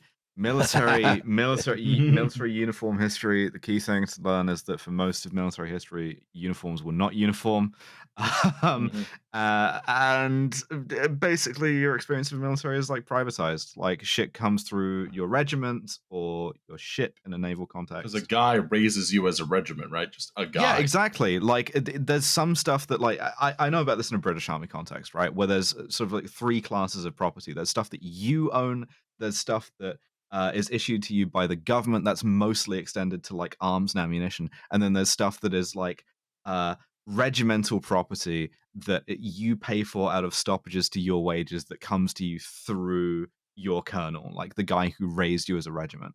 And again, you have a lot of the same thing of like stocks of red coats of varying shades, because it's cheap and because it's like relatively standardized, and they just kind of like get altered and handed down and handed out and reused until they are rags, where they are used as rags. And so much of this is like highly variable, and even when it's elaborate, even when it's beautiful, one thing it very seldom is uniform, and it takes mechanization and it takes that era of military history before you get into a thing where things are meaningfully uniform, before armies start having the centralized bureaucracy that's able to set uniform standards and keep them in a reliable way. And even then, even for the longest time, I mean, like, I think you can mostly view the history of military uniforms as one of sort of like divergence and non-compliance, even to this day, because soldiers love fucking with their own shit, and people love dressing differently to express individuality, fit their own needs and stuff. But this is the period where you start to sort of like standardize things like sizing, and like colors. It's not just that, it's also that like the Civil War is, I may be off on this facts, but if I'm remembering high school history correctly, it's the bloodiest conflict in American history up till that point. it's also notable for kind of the speed which it ramps up, in that they're using the draft, which wasn't something that they had done a lot before. And there's a lot of new soldiers being brought in to the military over a very fast period of time. And so there's not really an opportunity to sit down and hand tailor each one of these uniforms to the person wearing it like you might have had done if you were an officer in the Army or whatever previously. So instead, what you see is these mass manufactured pieces of clothing, and they invent a standard set of sizes to make it where, we can make these and we can measure these people and be like, okay, you're a 12, you're a 10, whatever, and just give them their uniforms instead of having to custom make each one for each person. Standardized garment patterns, like you have such and such a pattern of like frock coat or sack coat, which are like fairly simple, especially for like enlisted men, and this is all going through this stuff might be like contracted and bought at like a regimental level or even a state level, and then if you are an actual soldier, you have like a sutler as a camp follower who is like following you as a regiment around, who is going to do alterations and tailoring and stuff. They do genuinely have problems with this early on, where they send in state militias. They all have different uniforms. They don't know who to shoot at. Yep. Oh yeah, and I mean, you still get a huge amount of divergence, even when it's cultivated intentionally. Like New York State raised, I think, multiple regiments of Zouaves because, again, France won a cultural victory, which are like it's sort of like fake North African uniform troops with like baggy red pants and like fezzes. The New York Fire Department had a regiment of Zouaves, the Fire Zouaves. This was an incredibly weird time in American history. I'd love to be able to wear a fez. A fez would be a cool hat. You can just buy a fez. I could just buy. It's barely even cultural appropriation. I can't just walk around the street wearing a fez. I have a whole bunch of Shriner fezzes that used to belong to my granddad. If you're really that into it. Oh yeah, yeah. The 11th New York Infantry, the Fire Zouaves. Anyway, so after the war, there's a lot of demilitarization of factories that had been producing things for the war, and so you start to see the sizing gets applied to patterns for home sewing, which is what this over here on the right is the instruction sheet from not a late 1800s Butterick pattern, but it was the earliest one I could find from the 20s. Butterick was the first company to actually make and release patterns in collections for home sewing, the way, companies that make actual clothing would release collections of clothing. This was a collection of patterns. Keep wearing broadly the same stuff and the same sort of like sizes that you wore in the war because it's like practical. Mm-hmm. I should say again, there's still a really steep class distinction between, because then as to previously, like all officers' clothing is tailored specifically. Like if you see like Civil War generals or whatever, all of that has been like hand tailored for them. That is, I don't think it's couture in that sense. There's still military tailors, but like you can standardize a lot more of this stuff, and that's what happens. Mm-hmm. Everyone else had to go to Men's Warehouse. Yeah, all of these factories that were raised up to make uniforms during the war start producing civilian clothing, and yes, they keep the sizing. Looking back 2 slides ago, that picture of the True Fit shirts mentions the proportioned sizes, and if you look at it, it's done by height, but eventually the fashion industry will standardize around the different set of sizes that we have now. It's not to make. I'm really quintupling down on the French thing, but it is crazy how late we invented like measuring the body, and weirdly the sort of one of the biggest antecedents of that was Bertillonnage, which was using that for like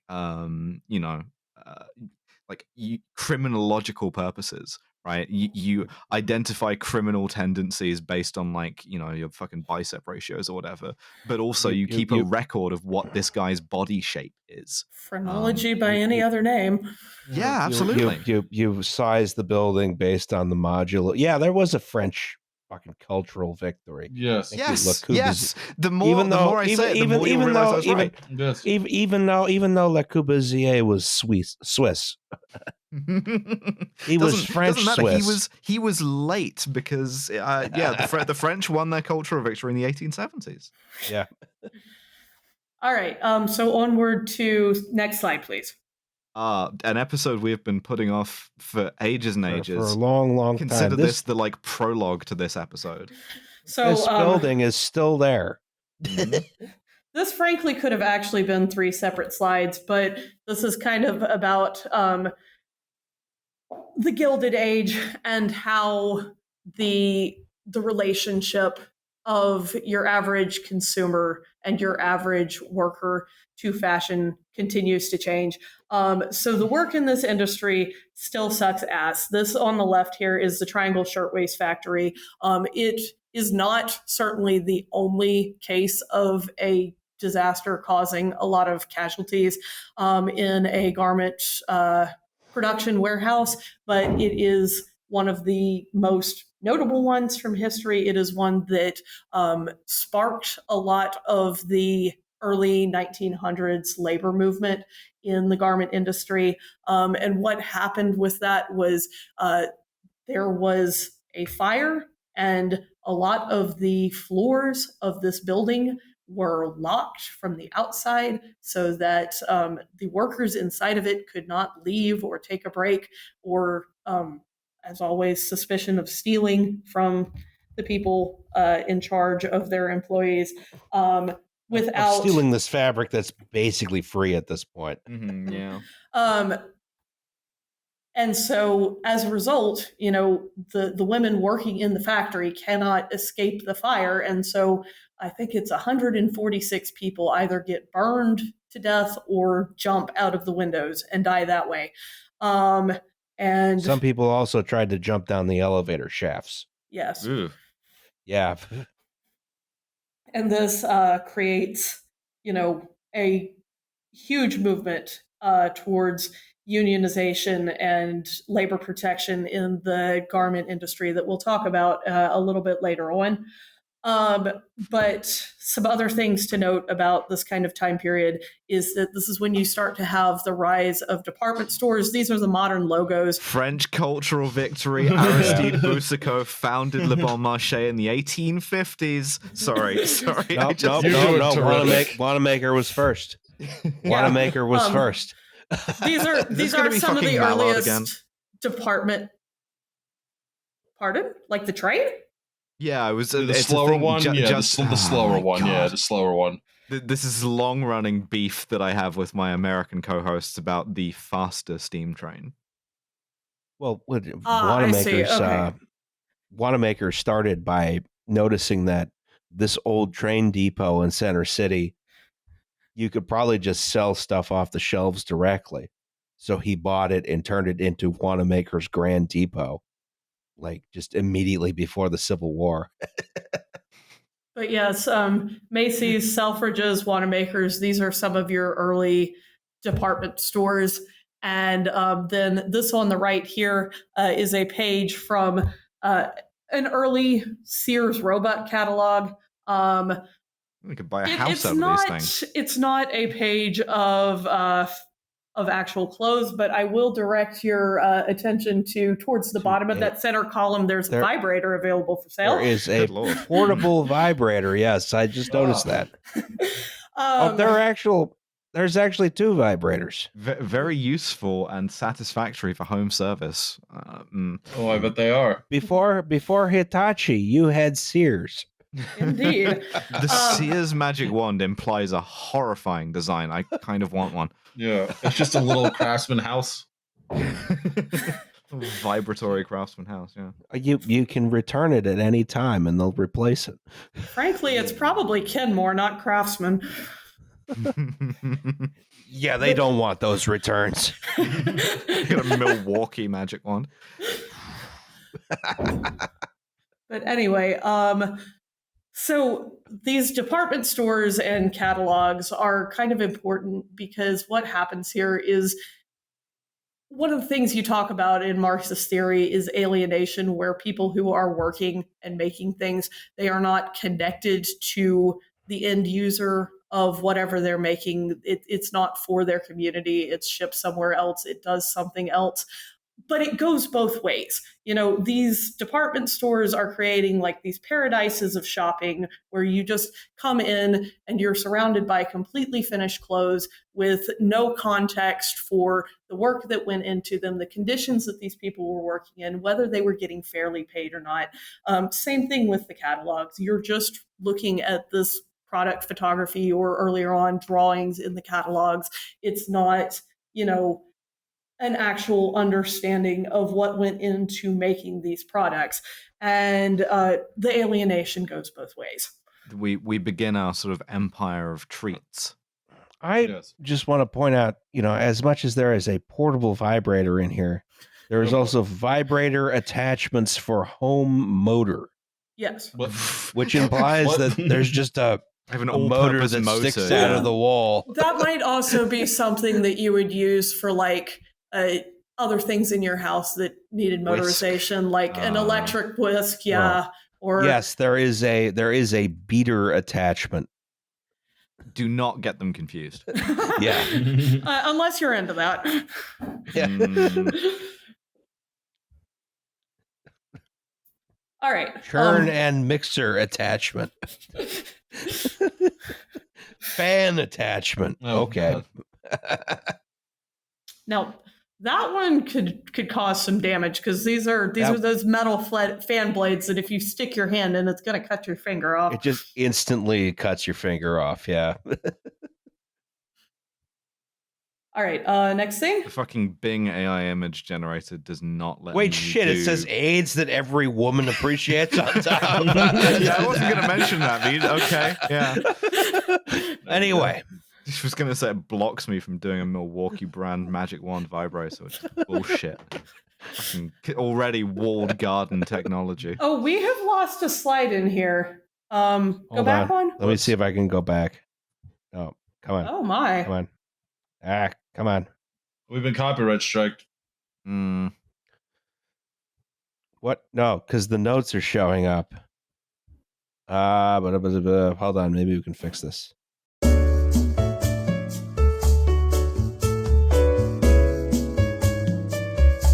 All right. So some of you over the course of your life may have seen the movie The Devil Wears Prada. For those of you who haven't, there's this scene in there that's kind of gotten really infamous that is just the girl in the blue sweater has been hired as the gray-haired woman's assistant, and she's not really into fashion, and she kind of is just skeptic about everything that's going on around her. And so she's coming in for this review of looks that they're doing for a magazine photo shoot.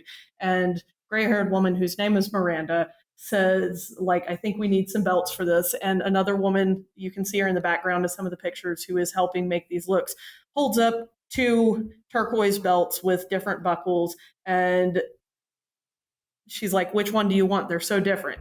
And then Andy, the girl in the blue sweater, says something funny and or chuckles at it. And Miranda comes back with this kind of talk that the important part of it here is that blue represents millions of dollars and countless jobs. And it's sort of comical how you think that you've made a choice that exempts you from the fashion industry, when in fact you're wearing a sweater that was selected for you by the people in this room from a pile of stuff.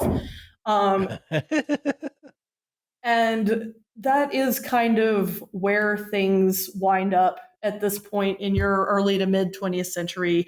Your status quo is that the couturiers will show a collection of what the fashionable new looks are for the upper classes. And then the elements from these collections will kind of slowly, bit by bit, get copied down into the mass market ready to wear over the course of a few years. And by the time, it's uncool and the poor people are wearing it, then the upper classes will move on to something else that has a different silhouette or different colors or whatever that's popular. And yeah, you did not just fall out of the coconut tree. You Right. exist in the context of, I know, I hate it too. You exist within the context of the fashion industry. Nobody just started wearing the like horrible extra wide cushion trainers because, you know, they you know, wanted to. It's because that was what was around, because you know, it was decided. It's not even that. It's just like, even if you just kind of go to the store and put whatever in your basket without trying to deliberately choose things that you think are fashionable or will make you look good or whatever, you're still, in some way or another, you're connected to this, you're supporting this. It's inescapable unless you go around naked. So, or make your own clothes. Well, even that, the fabric, the notions, the patterns, those all also are part of the fashion industry. We'll talk about that more later. You're stuck with what you can get from Joann Fabrics. We live in a society, and that society is controlled by Joann Fabrics. Yeah, to understand who rules over you, first article you are not allowed to criticize is the big Joann Fabrics logo. Yeah, we've determined it's the Navy, the railroads, and Joann 1870s France and Joann France. Joann Fabrics, yeah. What is Joann a French? I don't think Joann is a French name. Nah, probably not. No. My mom is named Joann. My grandmother was named Joann, and she's definitely not French. Your grandma French? No. I get actually sample size of 2. A little bit. With a sample size of 2, our conclusive result is sort of. Liam, you raised your hand. And then I put it back down. I was having a bite of sandwich, and I didn't want you to hear my chewing. What kind of sandwich? Hoagie, Italian hoagie, bud. Next slide. Oh, nice. No, okay. No. Something went wrong that might make PowerPoint unstable. Cool. Yeah. We're just gonna keep going. I don't give a shit. Yeah. Mm-hmm. If it's that unstable, we can prop it up. Okay. They were German. Two terrifying city-ruining visages. Yes. I did have a joke that I was going to try and put in here about, like, one of these is a soulless plastic husk that destroys everything it comes across, and the other is an American Girl doll, but I couldn't quite find a way to make it work. No, that works. That's a good joke. Back in the day, Gorka had a great series of eating in unusual restaurants in New York City, and one of them was the American Girl doll cafe. It was a horrifying existential experience. I've read that article. It gets a lot of things wrong, but we're not going to take the 1 hour tangent on that. Okay, then. Yeah. Anyway, so Nellie O'Malley here on the left, if you grew up with American Girl dolls, she's Samantha, who is kind of their early 1900s doll, who's kind of rich, lives with her wealthy grandmother in upstate New York. Nellie is her poor friend from New York City who, at one point in the series, is working in a textile mill and has all of these horror stories about, you know, the things we talked about earlier: child labor, having to crawl under the moving machines, kids getting their hair yanked out.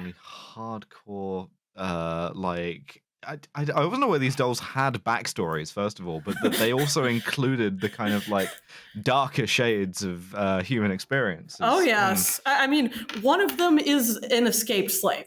So, yes. Wow. Oh, wow. Okay. But then you're gonna learn, and it's not gonna feel good. You're right. I don't. I'm gonna keep talking. I'm gonna go and look and find out that like the modern doll was invented by a French guy to make myself feel better. Anyway, so Samantha talking to her and learning about this stuff kind of radicalizes her into wanting to give a speech to her town's little ladies club about how progress isn't always good. And it kind of mirrors the progressivist politics that were going on large scale in the US at that time. And as I mentioned earlier, the industry starts to unionize after the Triangle Shirtwaist Factory fire in the early 20th century, beginning in 1909. It's actually not the French's fault this time. Like porcelain dolls are largely a German creation. Of course they are. And the doll line that was the predecessor to American Girl, Guts, is also a German creation. So there you go. I don't want to credit the Germans with a cultural victory for anything, even no. Well, you may not like what we have coming up then. But anyway.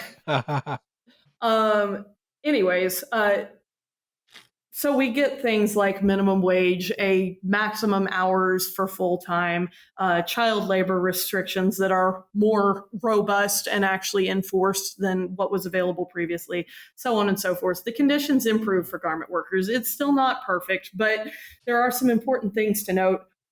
Number one, the garment district in New York City is like where a lot of the United States garment production takes place, in kind of one centralized area.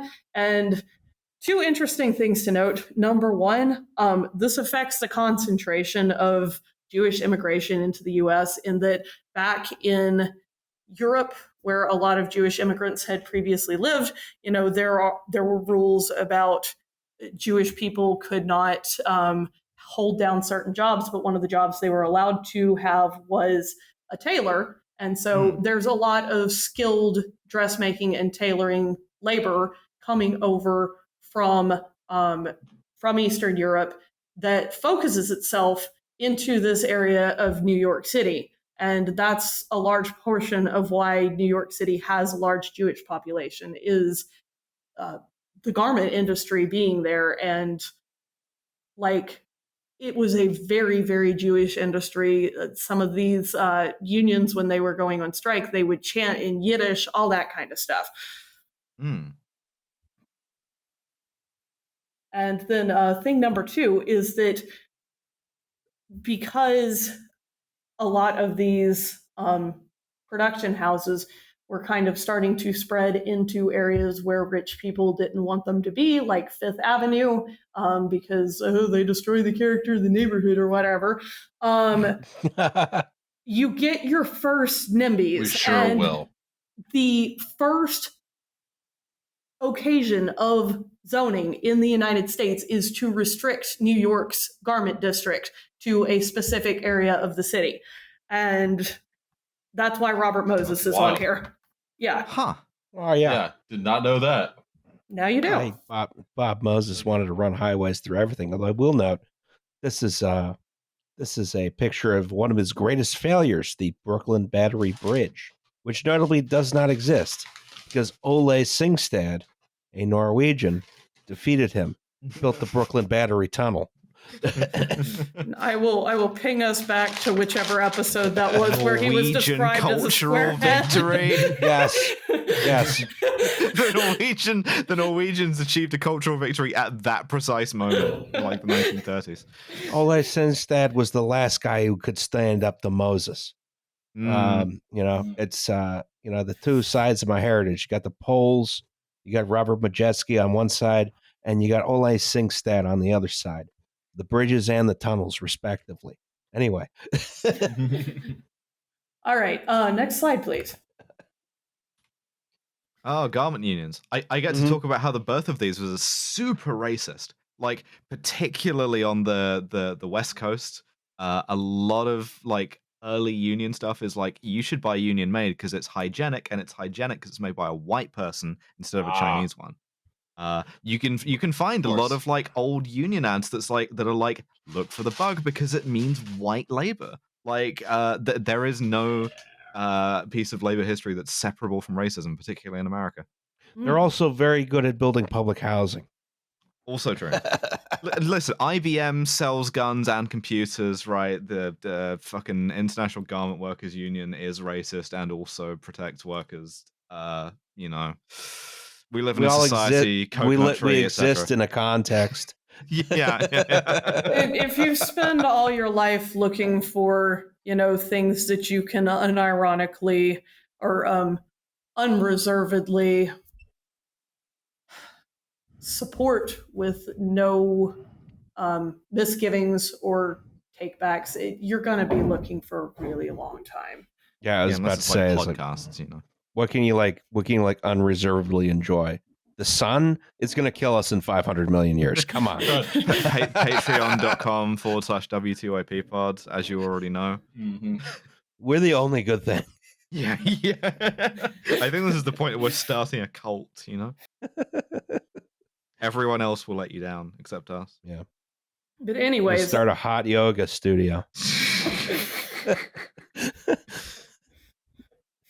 This is one of those slides where I kind of had to do some work to find an image that was at least tangentially related to what I'm actually trying to talk about. So starting in the late 40s, you begin to see this slow tide of companies doing like domestic outsourcing, for lack of a better term, in that they're moving their production out of the unionized Northeast to areas of the U.S. like the South that have less union presence. And some of the things that kind of trigger and are related to this, sportswear starts to gain popularity, and sportswear is a term that I need to define really quick. It is not what you currently in the present time would wear to work out. It is for sports in the sense where sports was something rich people did on horseback mostly. So that is stuff like, a blazer and a pair of slacks instead of a tuxedo or a three-piece suit or whatever. Yeah. Okay. Yeah. That makes sense. It's less fitted, it's less tailored, but it's still is for the wealthy. Not necessarily for the wealthy. These are fashions that were popular for everyone. It's just that it is. It's not like swimsuits and leggings and stuff. It's for the casual good old boys at Washington Lee University. Yeah, guy in the 1940s playing polo in like a sort of spandex Nike top. Oh yes. Oh, God. But the thing about these is, there was not as much skilled labor needed as you would have for proper tailoring, dressmaking, because what was going on was you would cut out your pieces and then you do what's called section work, where you would like sew everything about the sleeve of the garment together, everything about the bodice, everything about the skirt or the pants, and then you would put these different parts together with some very long construction seams. Whereas with your more traditional tailored dressmaking or tailoring, you would build the garment up on a dress form, one piece at a time.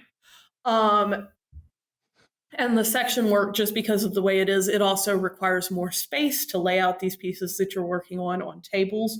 And as I'm sure you know, space is at a premium in the inside of any large city. So a lot of these are also moving to areas where the real estate is cheaper, even like out to Jersey, but especially, again, down to the South and out of your union areas. Left to their own devices, garment manufacturers will always invent New Jersey. And then the skilled labor will also follow them because they're going where the jobs are. And as a result, a lot of the companies which kept production in New York City would struggle to find the labor with the skills they needed. So you get sort of a positive feedback loop starting to build of the more the labor moves out, the more the companies follow it, the more the labor moves out, snowballing and snowballing and snowballing. This is your reminder that positive feedback loop means that the feedback is building upon itself, not that what's happening is a positive thing necessarily. And the union label that you see in the picture in 1960 becomes compulsory in garments made in union shops as a protective measure for those remaining union shops that, if you're going to the store and you're buying, you can see this is union made clothing. And if that's something you care about, that's what you should buy. Which it is, to be clear. Yes. Like, yes. my thing about being like, oh, garment workers unions used to be racist is, also true of all other unions, is not to be like unions are dumb. No, on the contrary, merely that the union exists within a society. Right. I'm speaking more on the topic of like, not every person who's walking into, Foley's or whatever in Houston in 1948 is going to be caring about that as much as we would. Mm-hmm. Yeah. The unions are doing better on racism right now. We had a whole Civil Rights Act and stuff. Well done, Ross. Yes. All right. So next up. So this is just your next chapter title. Wow, it took us a lot longer than I was expecting to get through that first one. That's cool. Sorry, that's okay. It's okay. These cultural are shorter, victory. So yes. Oui. Do we want to take since we're nearly at the 2 hour mark? Do we want to pause for real quick, water, use the bathroom, or are we good? Yes, I am in favor of that. That would probably be a wise decision. Okay. I shall be right back. Yeah, me too. All right. Yeah. Thanks. I'm back. How are we doing? Doing good. Got hurt. Very nice. Uh-huh. All right. So moving on to part 2 of 4, and we'll see if each of these also take 2 hours. 4? We're going to watch the Super Bowl. I am going to watch the Super Bowl also. Yeah. We're about halfway through the slides, even though we're only on chapter 2. So hopefully these other 3 will go faster. All right. So next slide, please. Yeah, there used to be a terrible diagram here that I did, and you have replaced it with a much better diagram. So thank you for that. You're welcome. This area is called Sandy Loam. No, it's actually called We Have McDonald's at Home. Yeah, this is Maslow's hierarchy of needs. I recognize this. So what we have here is kind of a not in any way to scale graphic describing the different levels of fashion and the fashion industry, and what we're going to talk a little bit about what goes on in each of them. So starting from the top, you have haute couture, which is a protected term that can only be used by a certain subset of design houses. This is stuff that is one of a kind, custom made, meticulous construction. Its clothing is art. It is extraordinarily expensive. And it is, they will make these art pieces and they will show them in fashion shows twice a year. And then, some houses, they let people order a specific copy of that fashion as what they get custom made. Some houses, it's kind of, that's the general idea, but they only make one of a kind. So if you get something like that, it'd be like the dress that was shown was red and you get black or something like that. And some, it's your kind of fashion as art stuff that why would you even want that? Because it's not really a wearable garment. It's more just to show off what is possible to do with textiles in terms of structure and construction. So if you just walk back and forth and it's like, look at the clothes. All right. Never going to use that again. Well, there was one, I forget who the designer was, but recently did a collection that was all of these ball gowns that the way they're designed, they don't actually sit on the body. They might go through you or they're off to one side. It's like you're in a video game and it's clipping through your body sort of thing. You're going through and you're making the Gary's Mod clipping sound, Yeah. And then couture is anything that kind of follows that same model, but it's not from one of those houses that's entitled to that protected term. So I have on there sparkling bespoke as kind of a description of it. But it's still, one of a kind, custom made, in-person fitting, mostly by hand construction, all that sort of thing. And then the purple stuff is your ready-to-wears, which is clothing that is bought ready to wear off the rack. You don't have to order it and have it fitted and all of that.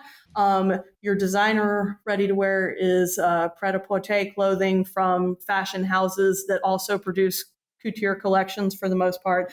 It's set apart from your kind of lower tiers of ready-to-wear in that it tends to also have seasonal shows the way couture does, but it'll be like their shows are the resort and pre-fall, and then the couture will do the spring, summer, and fall, winter. So there's kind of one show every 3 months sort of thing. And it's also usually made somewhere in Europe or in the US in fair labor conditions, and it's priced accordingly. A lot of these pieces are north of $500. Many of them are north of $1,000. This is kind of the sort of thing that you see like the Princess of Wales wearing to go out and do an engagement, and then everybody's like, oh, I've got to go buy that. You can buy it. It's just really expensive. I see. And then next rung down is your like boutique or department store ready-to-wear stuff. And there is overlap between these. Like some high-end department stores like Neiman Marcus, you will find these designer brands selling their ready-to-wears. But this is stuff that is like quality material, decent quality construction. It may be made overseas, but usually it's not sweatshop labor. The styles come out regularly, but most of the companies making these are not advertising with fashion shows. This is a category that is diminishing as physical retail in general diminishes, but it's not extinct. Right. And then your mass market ready to wear. These days, Sandy Loam. Yes. This is getting pretty rare, but 20, 30 years ago, this would have been what you found at your lower end department stores, your big box stores like Walmart and Target. A good example is something like Wrangler jeans. They're very general, basic pieces. They go relatively unchanged for longer periods of time, although some brands would also have some looks that cycled seasonally or annually. Quality that you can expect to last, but it's not like detailed the way your higher level ready-to-wears are. It doesn't advertise or follow trends as aggressively as your higher level ready-to-wears. And once upon a time, stuff like this would have been made in small town America. These days, there's so little of it left. Honestly, who the fuck knows? Then your bottom rung there, your red, that's fast fashion, which we will tear into with our teeth later on. Mm-hmm. And the overarching principle that governs this is just a cheap job quick will not be good. You have low prices for the stuff. The cycles, trends, and seasons are shorter than what is seen in designer clothing, in that it'll be like a month or two rather than, a season. You do like a season or 2 seasons a year, 2 shows a year of like 2 seasons each, Yeah, versus fast fashion is like every couple weeks they're coming out with something new. It is often made trends. Yep, we're getting there. It's often made in extraordinarily fucked up conditions in developing countries. Ping back to Rana Plaza.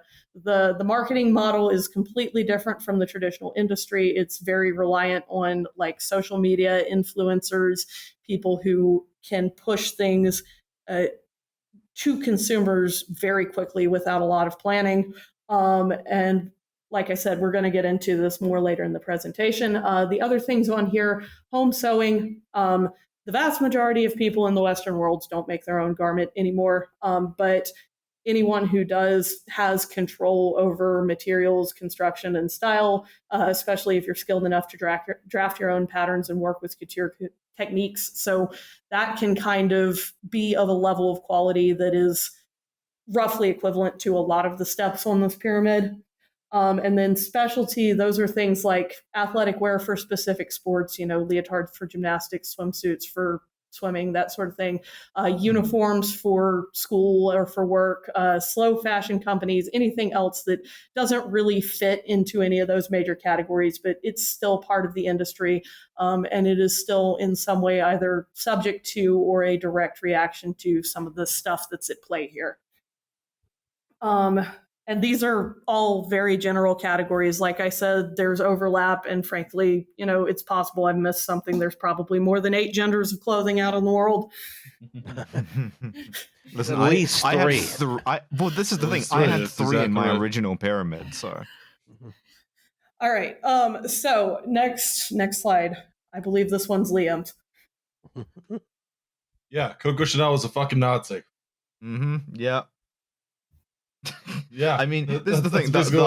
Again, because France had won the cultural victory, right? Like, the reason why we're talking about haute couture is because this is an industry that's specifically focused in Paris, and the Paris fashion houses were very, very protective of that as a term, and like a lot of French society, under occupation, they absolutely embraced the Nazis. A lot of them were sort of like very rich people who already had like sort of fashionable pro-fascist sentiments before the war, and again, you can tie this in with sort of military tailoring, right? Like the Nazis understood the like importance the of aesthetics of power. Yes, fascism. Yeah, exactly. Get the Hugo Boss outfits, Exactly. This is why I'm gonna. Yeah, this is Hugo Boss. Also, if we're calling people Nazis, designed the SS uniforms. Yes. Yep.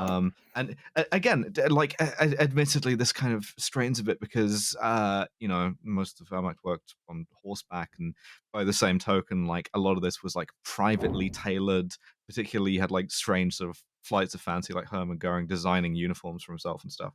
But yeah, absolutely. And a whole huge amount of like high society in Paris were like pro-fascist leading up to the war, and a lot of them remained so through occupation. This is why it's praxis to look like a schlub. And if I may induce us to pointing and laughing just a little bit, I will point out that those Hugo Boss uniforms, in particular being designed more for the aesthetic than for practicalities, is probably a big part of why so many Nazis got frozen to death in Russia. So. Yeah.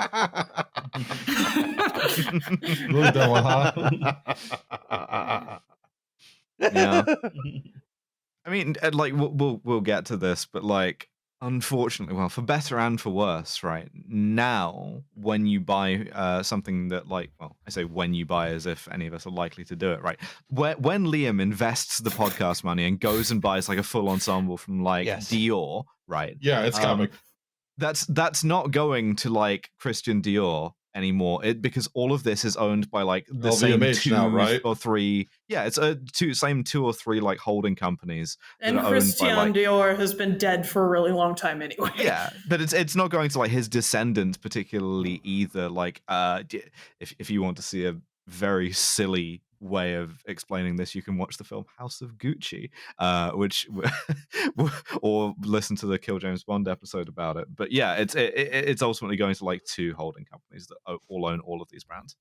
You heard it here first, folks. The only ethical thing to do is to go to Old Philadelphia Proper Outfitter Boyd's. Yes. The only thing to do is to find someone who looks about your size, beat them into unconsciousness, and take your clothes out of their inventory. The weird thing is when you take the clothes out of the inventory, they stay clothed. I don't understand how that works. Yeah. If we go to the next slide, I got some more Gucci for that matter. Gotcha. So this is my initial like haute couture slide, which I describe as psycho shit. We have thinner Stavros here.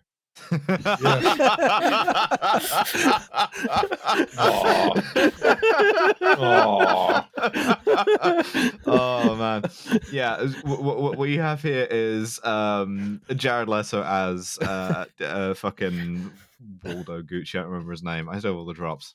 I'm allowed to make that joke. I'm also fat. Well done.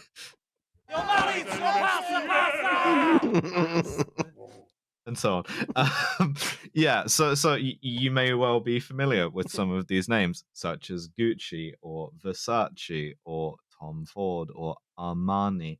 And again, like these are increasingly like divisions of holding companies, right? But they still cultivate their own aesthetics. They still have their own designers, and they put out, like seasons worth of clothes in big shows that are, individually they have their ups and downs. Weirdly, the 80s killed a lot of like sort of struggling fashion houses. They had their own kind of like mini quartz crisis thing where a lot of like Parisian like haute couture houses just like ceased to exist.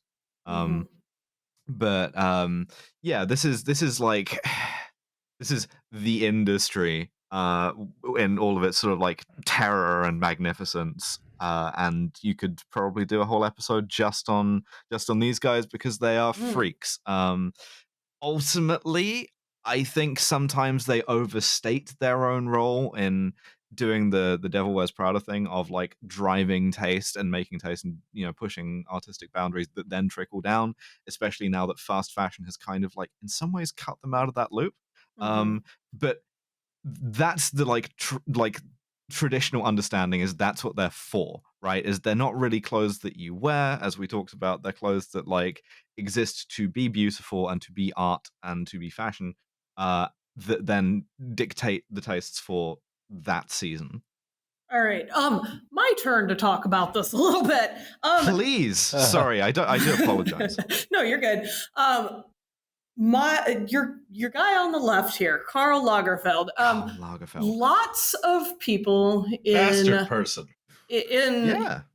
in couture are racist, classist, whateverist pieces of shit. This guy is kind of a peak of the bad. So here is a fun little game for us to play. I'm going to read out a couple of quotes, and I want you to guess which one of them he didn't say. You're lucky because your children are very beautiful. It would have been difficult to have an ugly daughter. If I were a woman, I would love to have lots of kids, but for men, I don't believe in it.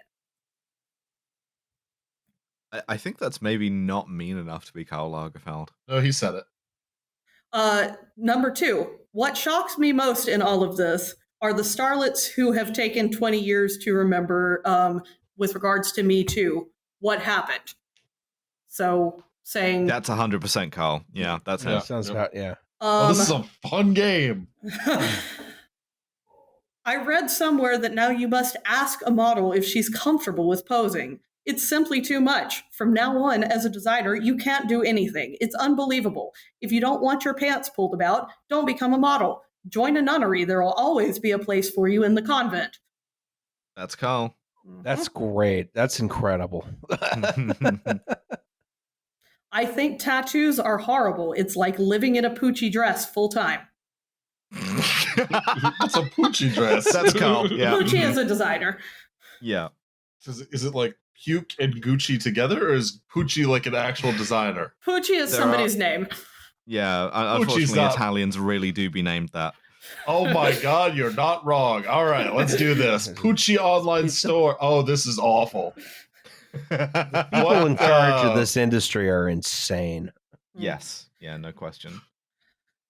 The hole in Social Security, it's also because of all the diseases caught by people who are too fat. That sounds like Karl. Yeah, Karl Lagerfeld's particular monomania was fat people. Like, and again, we'll talk about thinness in fashion, I'm sure, but like, yes. Very mad at. Well, I outlived him, so suck the shit out of my ass, Karl. Yeah, you did. I hate intellectual conversation with intellectuals because I only care about my own opinion.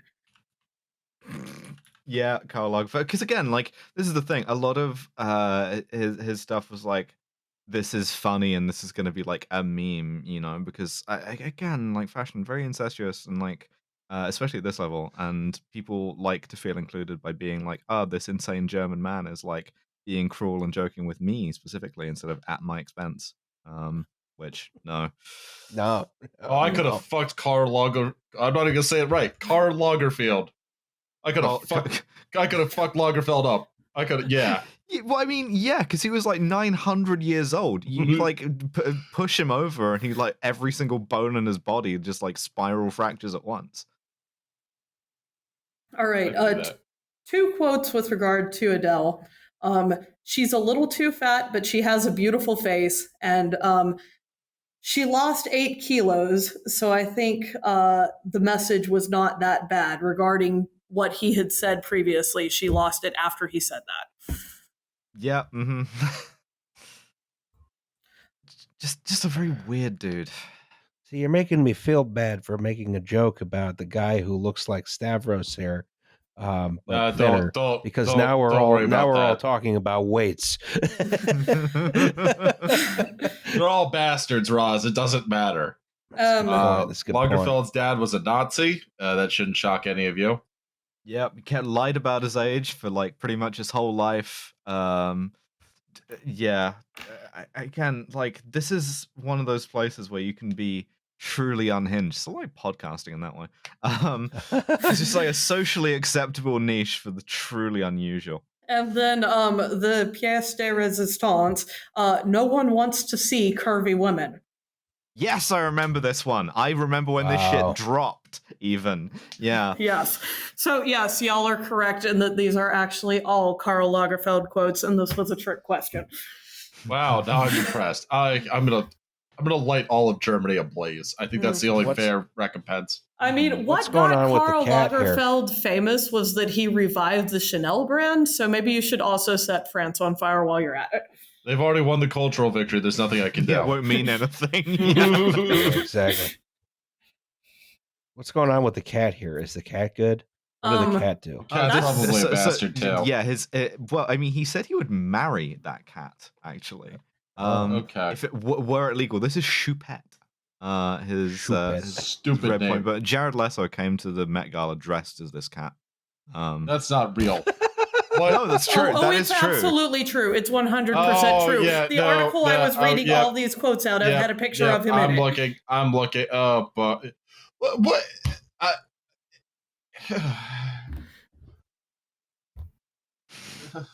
Guys, I think Liam's glitched out. Yeah. I deserve to be happy, you know? Here's the thing. There is much to enjoy in haute couture. It's just fucking weird, and you have to accept that, you know, the weirdness and repulsiveness of it. And that some of the worst people in the history of the earth are the ones who are like the auteurs of this shit. So. Yeah. Anna Wintour as well. I think it's best enjoyed vicariously. Like, as much as I make fun of people who are like, yeah, you know, experiencing fashion, pretending they're on the team. That's still one of the best ways to do it. If it's after the Met Gala or the Oscars or something like that, to look at the dresses and then be catty about them is a timeless pleasure and an important part of the LGBT community's culture. All right. Next slide. If y'all don't have anything else to say. Yeah, I can always find something. Okay. Yeah. This is also not a me slide, so. Okay. So this is me. So we kind of alluded to this with Carl moments ago, but so haute couture is based around the idea that you run a fashion house and that does shows which exhibit your looks, and then Anna Wintour says whether or not she likes them, or her descendants. This does not work without models, right? Models are involved at every stage of developing a garment because they're like, from first principles, they're fitted and so on, and they're tailored to the model and the model's aesthetic, and a great deal of extremely vicious and toxic pressures go into modeling by its very nature, all of which are made worse by the nature of the fashion industry and ultimately by capitalism. Modeling has always sucked as a job. It is like extremely racist and ableist and fatphobic and transphobic and many, many other things. the thing that people have in mind when they think about fashion modeling is the sort of like noughties, like Kate Moss heroin chic era where everyone weighed like 50 pounds right, soaking wet. Yeah, it was really unhealthy, and things were sort of dragged to a more sustainable place as people became slightly more like conscious consumers of the fashion that was downstream of this. And then now they're kind of sliding back a bit, quite a lot actually. My only other note for this is that I do happen to know what models are called by designers disparagingly, which is clothes hangers. It's a really nasty and it's a really nasty environment, like and it is extremely difficult, and it's something that like if you don't know any of this, you think, oh, okay, what you do is you like walk up and down one time, get photographed a lot, do like an ad for Rimmel or whatever, and make 11 trillion quid, and it's again, that's a tiny like sliver of a percentage on the like top of the profession, and the whole time it is miserable and abusive. So even within like the sort of like extremely genteel, extremely luxury, and really horrid conditions persist also. And it turns. It's also important to note that like that slight improvement was slight. Like, yes. Just because we had a movement where a few companies were okay with using like a model who's a size 16 or publishing photos that weren't retouched beyond the point of recognition, it doesn't mean that like the vast majority of people were still not having that experience if they were trying to do this. Yeah, and there was this strange disjunction, and this is going to get to sort of a thesis that I have about fast fashion later that I've kind of hinted at, that the fashion industry got, like, not that it was ever representative or the point of it was ever to be representative, but, you know, or even, like, attainable, but I think for a lot of people, this kind of, like, haute couture stopped even being aspirational. Like, I am a size 20, like depending on whether or not you're like measuring from like shoulders or waist, right? To wear something that like is on one of these women is about as achievable for me as like going to Mars, right? In the sizes that they are made in. And I think fashion and like high fashion haute couture has always existed on this kind of like knife edge of being able to tempt people and to make people, particularly women, not exclusively, feel bad about ourselves and yet sort of desire this and want this, and sort of like believe that it's possible. And it's something that by being as incestuous and restrictive as it is, it's kind of on the verge of forfeiting.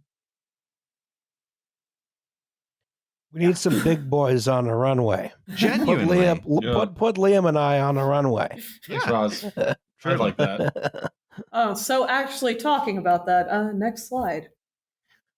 Speaking of the unattainable and the aspirational, you can watch a whole documentary about this on Netflix. It's really good. Yeah, it is really good. It's the title is given in the last slide, so I don't remember it off the top of my head, but you can check that out. White Hot: The Rise and Fall of Abercrombie & Fitch. Yes. And that is on Netflix. There are also, some articles and stuff that came out around the same time that if you don't have Netflix, you can look at those as kind of also talking about the same sort of thing. Alice, do you want to go first, or should I get? I think this is a Liam slide. Oh. It is a Liam slide. Yeah, this is just an example of Abercrombie & Fitch's CEO saying he doesn't want his core customers to see people who aren't as hot as them wearing his clothing. People who wear his clothing should feel like they're one of the cool kids. I just wanted to talk about this is Mike Jeffries, who was I forget where the sort of like legal case is with that, but let's say implicated in a number of like serious allegations of like sexual exploitation of young men. Oh, good. Yeah. Sex trafficking investigation and lawsuit. Oh dear. What?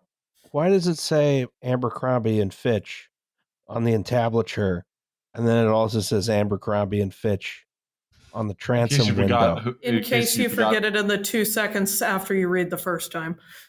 I just wanted to talk about being a fat kid and how much that fucking sucked. And like, please. Yeah, just the frustration I felt personally with when I was a kid. This was all very popular, and that's I think one of the reasons I got into like metal and punk rock and hardcore was that like that was more of an inclusive community than what I saw my peers wearing and what I was supposed to aspire to vis-a-vis Abercrombie and Fitch, Hollister. I was born in '91, so the sort of those brands were very popular. There was all like, yeah, it goes up to XL, but like the XL is really a large. Fuck you, fatty. And it's just a very, we're getting more size inclusive. Abercrombie and Fitch has started manufacturing as well as like American Eagle and all those stores, much more plus size clothing. But they're also not the arbiters of taste that they used to be either. Right, exactly. Yeah, it's like playing catch up. Right, exactly. Playing catch up to like a population that is fatter, and is therefore kind of like. Again, it's this sort of really tenuous thing where, like, Abercrombie and Fitch, what they were selling was like haute couture, lifestyle. A lifestyle, but a lifestyle of like being beautiful in a very, very narrow way, nebulous way, right? Particularly based around like athleticism, whiteness, and thinness, right? Coincidentally, also Mike Jeffries' kind of like desired sexual traits. Selling clothing to teenagers is grooming, unless you're like Flynn and O'Hare uniform basically providers. True, yeah. You think I stuff like the treats Flynn and O'Hare badly, reference. Can't wait for them to sue us. Yeah. No. The schools should just have uniforms. Teenagers should have to wear uniforms.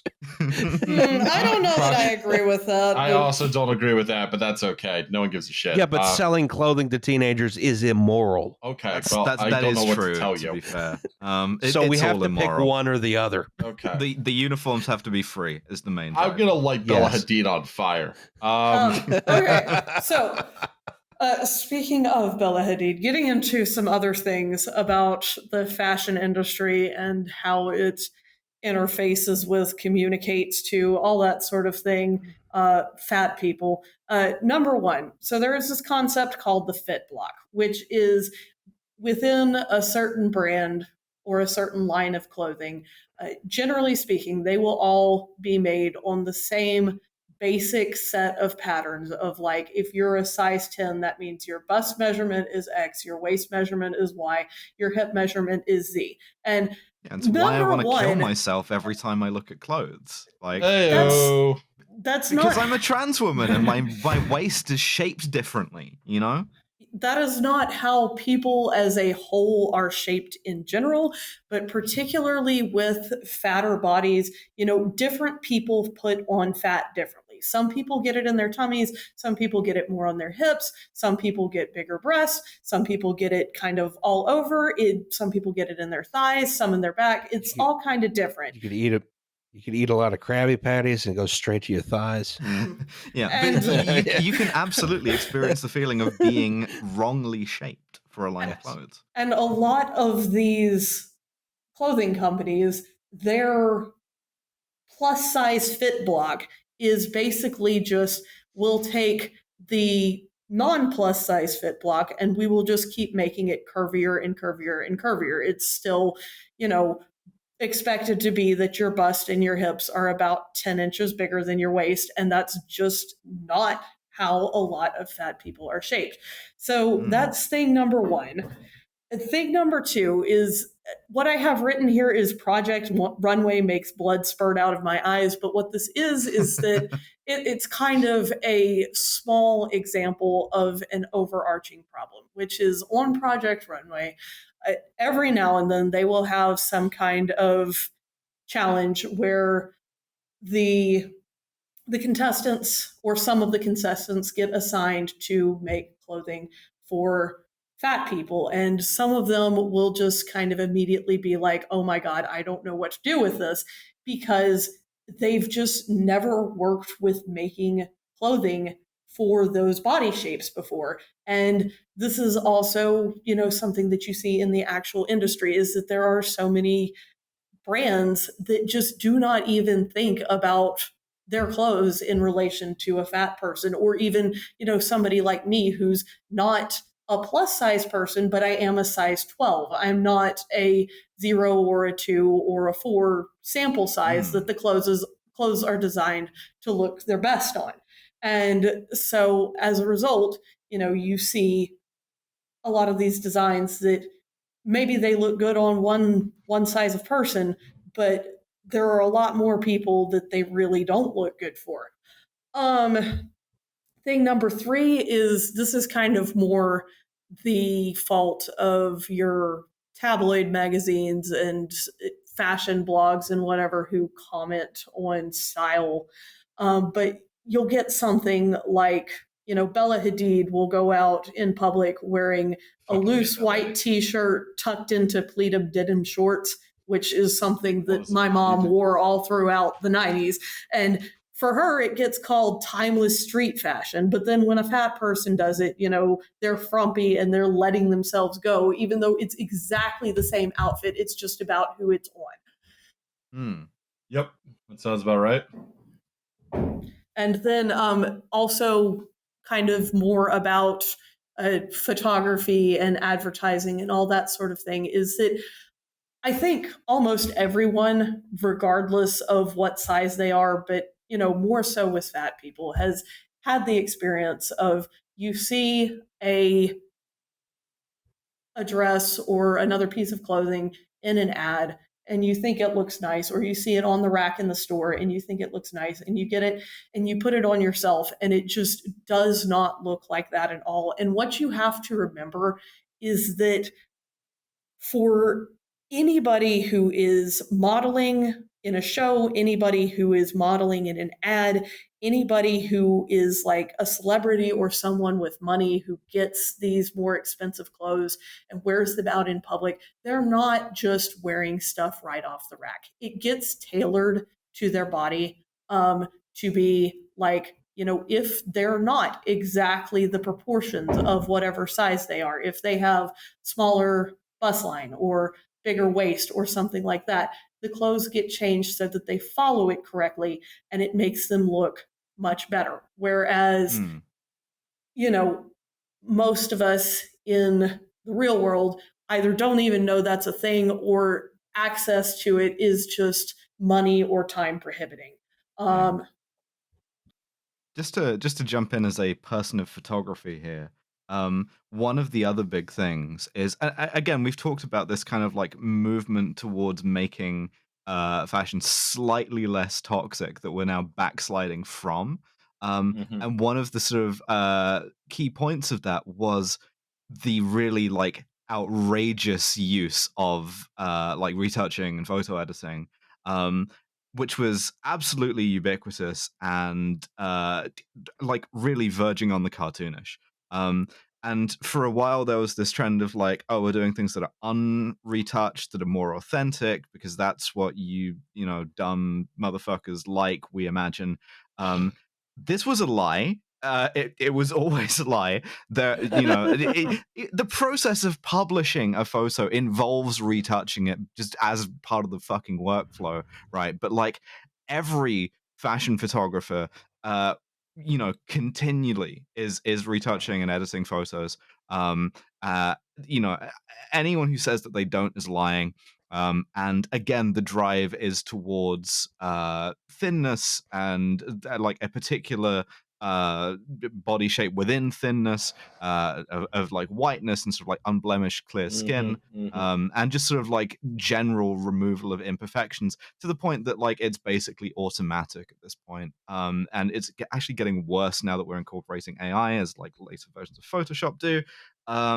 It's real bad is the thing, and you should sort of like, I mention AI because a lot of fashion photography, if you're looking at it and doing this sort of like natural thing that it leads you to do of comparing yourself to it and feeling bad, you should understand it to be fundamentally like a fictional image, right? In the same way that like AI is, where it's like this bears very, very little relation to like not only what that person looks like, or that person looks like wearing that item of clothing, but what like anyone can possibly look like. You got to think, sometime pretty soon, using AI, they will be able to make up the models and make up the clothing. And all of us will be sitting with VR goggles in our own rooms, nude, pining over the clothing that is no longer manufactured because they don't need to do it anymore. Yeah. This is the logical endpoint of the fashion industry: is no more clothes. Yeah, or an externality, Yeah, the clothing is external to the profit-making mechanism. On a level with you, I would literally rather die. All right. Next slide. So, this one is back to being mine.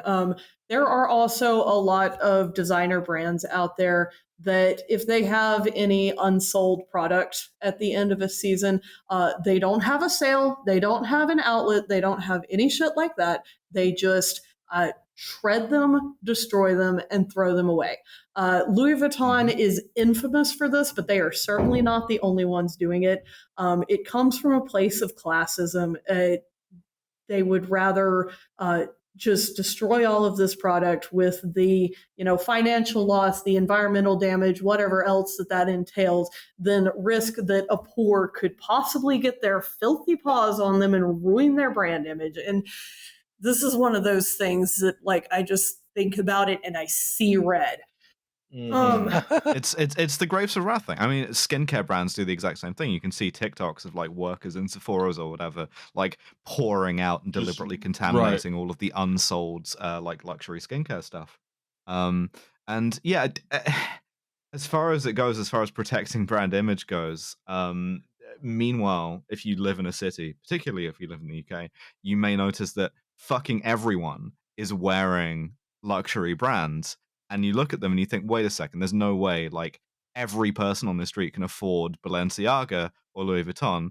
And then you go, oh, this is, all of these people are buying fake versions of these brands. But those still like as much as they take away, they're not really taking away money from the brand, because if you're buying those, you can't afford real Louis Vuitton. You're not buying a desperately, fake, desperately fucking want it, and so this is the thing. Like, House of Gucci again, right? But it's still aspirational, whereas like having a real one and being like, yeah, I got it on sale, isn't. Yeah. So too is why shoplifting is fine. This is a difficult place to shoplift. Good, I was going to say, good luck shoplifting in a Louis Vuitton. As much as people say that shoplifting is like an easy crime, that's kind of depending on your level of societal collapse and stuff. This is one of the cases where the private security guards who will tackle you, it happens to celebrities when they decide to do a bit of kleptomania. This is why you have to get good. Yes, yeah. I mean, listen. It's actually smaller stores and work your way up. It's actually very, very rewarding to shoplift. No, I'm saying this not from experience, right? But to shoplift from like luxury stores. But then you're kind of tipping into the verge of like legitimately like organized crime. Like it requires a level of like planning and support and organization to do that sustainably. And sustainable shoplifting, without getting caught. Yeah, this is in our ESG sort of. we're sustainably shoplifting products to resell to the community at discount prices. Or to resell somewhere in discount prices, and they go to like Eastern Europe or But yeah, to kind of dip back into my own deep, distant trauma in regards to this. I grew up in a suburb that had originally kind of been its own small town, and the city expanded out to it. And the particular place where I lived as a kid was kind of on the line between the part of town that was the old town and the part of town that was the new kind of McMansion planned community suburb stuff. And due to an accident of school zoning, I went to an elementary school that was in that old town part. And then without a lot of my peers from elementary school, I went to a different junior high that was more of this new oil money suburb.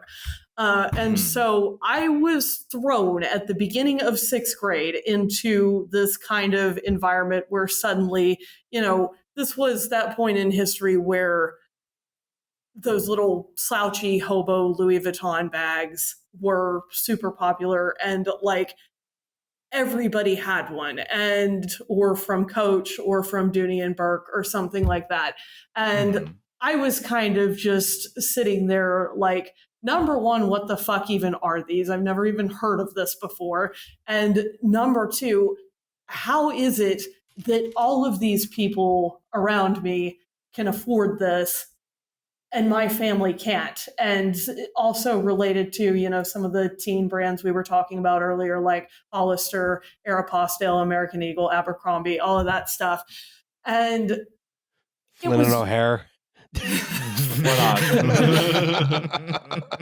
It was just, this extreme whiplash. And if I had known at the time that a lot of this stuff probably was, knockoffs and not the actual brand name stuff, or, it's maybe this girl's sister had this stuff 3 years ago and she's handed it down to her or whatever, maybe I would have had a slightly less traumatizing experience in junior high, but Yeah, I remember when I started realizing what bags cost, it was just like, this is like, how are we in high school? You people are walking around with these bags, and you realize oh, it's just your parents, or they're fakes. And it's all aspirational because there's nothing more kids like than just shitting on each other. Mm-hmm. Yeah, and the fashion industry is very happy to facilitate that. One of the weirdest things about the Balenciaga thing was, a bunch of really chud guys who it's always funny to me when they kind of get out of their element because they're told to, whenever the sort of anti-woke guys were talking about ESG or DEI terms, which they had never heard because they're real boardroom shit. Right. In the same way, having a guy who most was really into Trump being the fucking Balenciaga full winter line was really funny to me. But the big push they were making was oh, the fashion industry are groomers, right? And it's that's sort of true, but not in the way that these guys think. Not in the way that you think, right? Outside of Abercrombie and Fitch, right. Where Mike Jeffries, is that his name? Yes, Mike Jeffries is absolutely a serial sexual predator. This is a bonus, so I can't get in trouble for saying that. No, I mean, I think probably you might not get in trouble for saying that in Maine, even. I tell you what, those Flynn and O'Hare khaki pants, they were really durable. I was still wearing them until I was 25 when I outgrew them. There's a Flynn and O'Hare in Pennsauken I'll take you to. You can't buy the clothes unless you're in Catholic high school. Roz, you can. Okay, well, you know what? You stealing valor. We are going to adopt a child, Roz. They will not sell you the clothing. They will.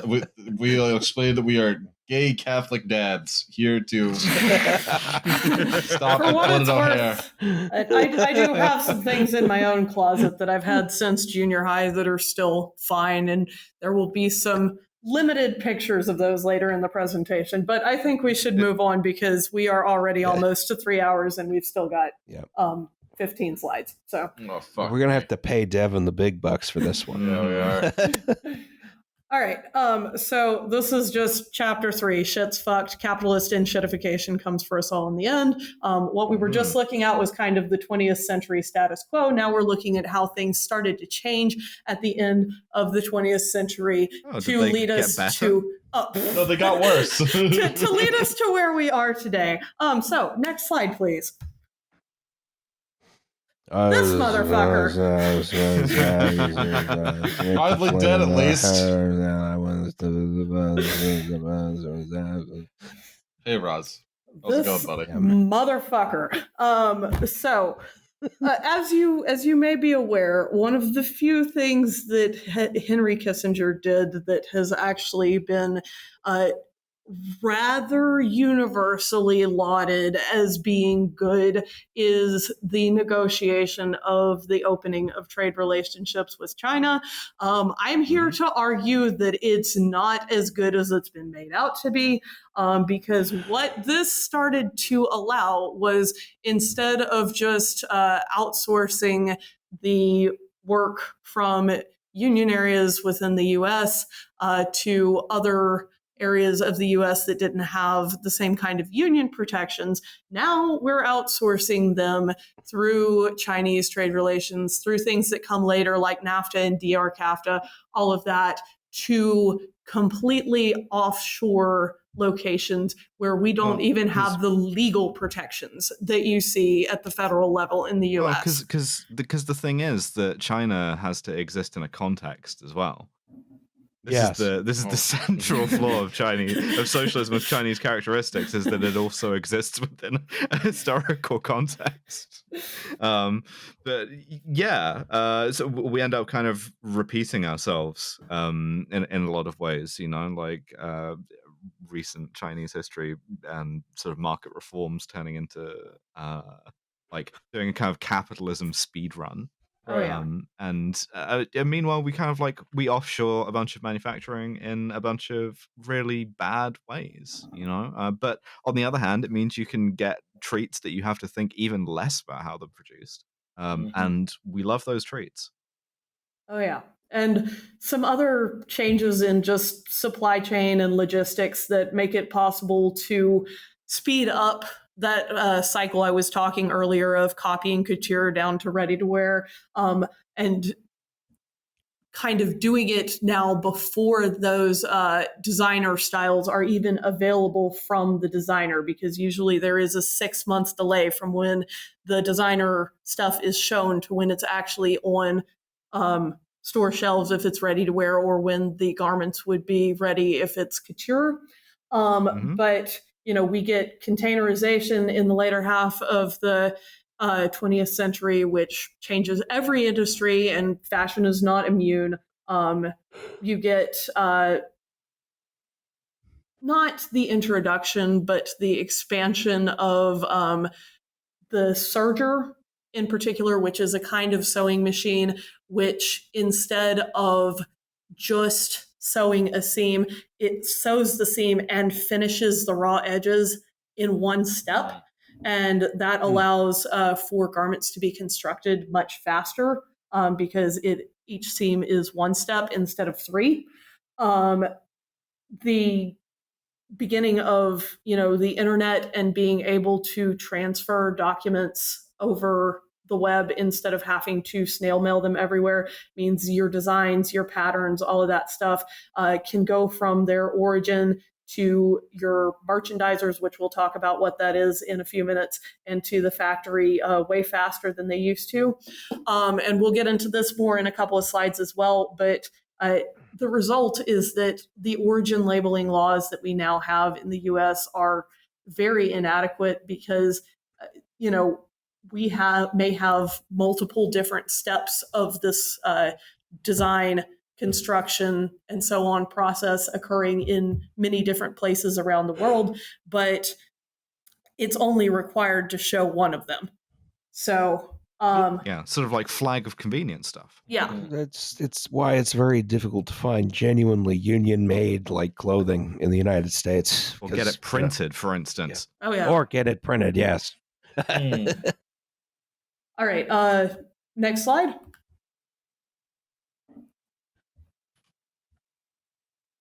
All right, so on the left side here, chemistry. Indeed, we have polyurethane, which is the kind of chemical name for spandex, and we also have the second one is polyester, the processes for forming these chemicals before they're formed into fibers. These synthetic fibers, those are just two examples. There are many others. First start to come to the market en masse in the 60s, but it's really the 70s with the leisure wear fad, and then the 80s with the athletic wear fad that start to make them really take off, because that is where a lot of this stuff gets used, is making the form-fitting spandex garments you know about, making the polyester disco suits, all that sort of thing. And this...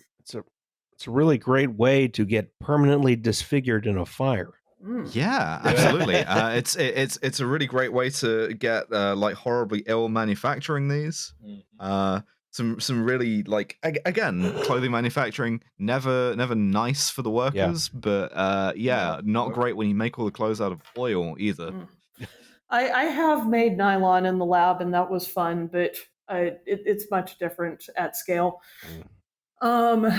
And this creates the basic kind of skeleton of the fast fashion model that we know and hate today of, your offshore production, your quick turnaround, your synthetics. From here on in, it's mostly an enshittification cycle. So let's go to the next slide and talk a little bit about what's changed.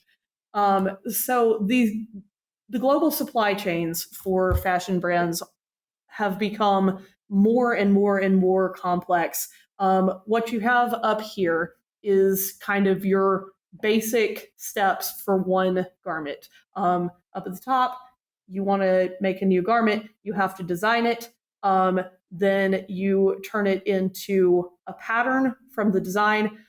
You prototype everything off those patterns. You make sure that it's going to make up the way you expect it to. It's going to be roughly the same across all of the sizes. And then merchandising, which is things like figuring out what fabrics you're going to buy for this and what notions, which are things like buttons, threads, zippers, all of that that go into making the garment alongside the fabric.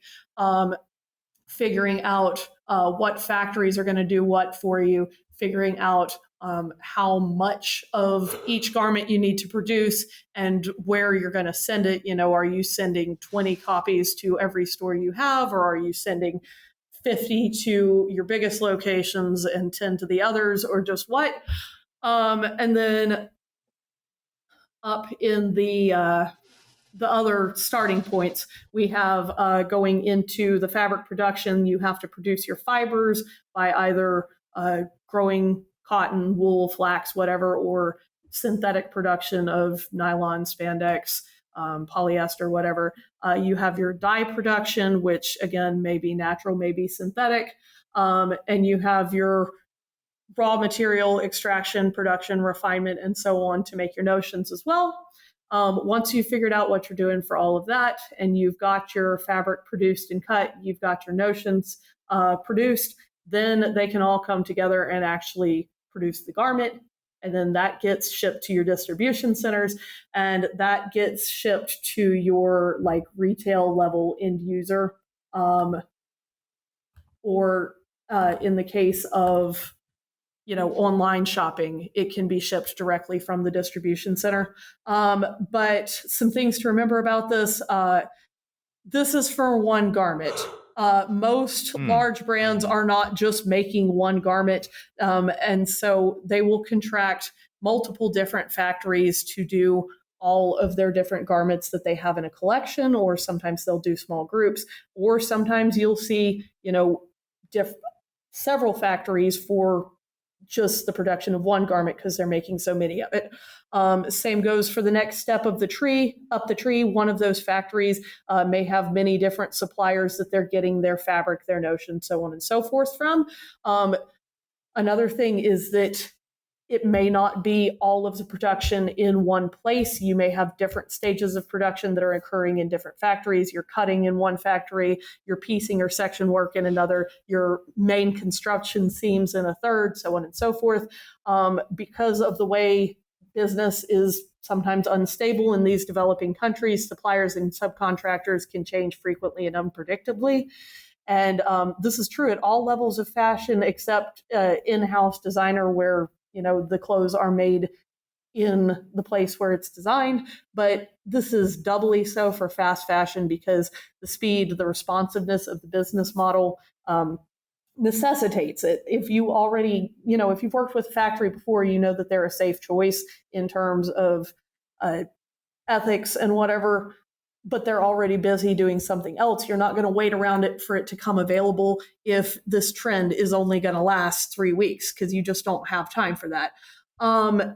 So even if a company deeply, truly wants to keep its products sustainable, whether for marketing reasons or from an actual corporate ethic, as rare as that is, sustainable or ethically would never treat us like this.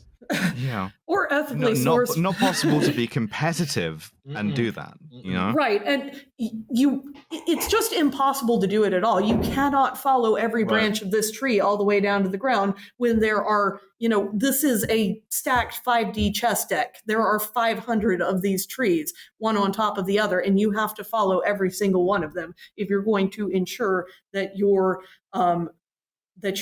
products are truly sustainable and ethically produced, and that there's no unsuitable practices involved with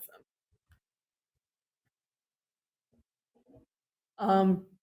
If no one else, very, very, very murky supply chain, which is great if you want to exploit some labor, and who doesn't want to do that? Next slide, please. But you can sort of like minimize all of the externalities, and you can sort of like do all of this in very, very, very quickly, very shoddily. One of the things that I always drives me insane about fast fashion, right, is returns. Because people order stuff, the sizing is always fucked up because, again, you're we're going to talk about that and cheaply. In that case, I'll put it off then. We can talk about outsourcing then. All right. So next page, next slide. Yes. So another thing that's kind of happened is that first cohort of early outsourcing destinations, specifically China, they have kind of moved on. Garment manufacture is one of the easiest industries for a developing manufacturing economy to enter at scale. It doesn't require a lot of very high-tech production. It doesn't require a lot of training for your workers. You have to kill like a couple of union leaders. After that, it's easy, you know? I learned this from Workers and Resources Soviet Republic, is you just need to build the textile mill. Yeah, the textile mill, and then you build a little warehouse so you can export the fabric more easily. And you can import the workers, and you can make up some money while you wait for the resources where you can actually build a town. Starting tip right there. Also, if you can get the fabric factory built as well, that actually helps you a lot as well. And so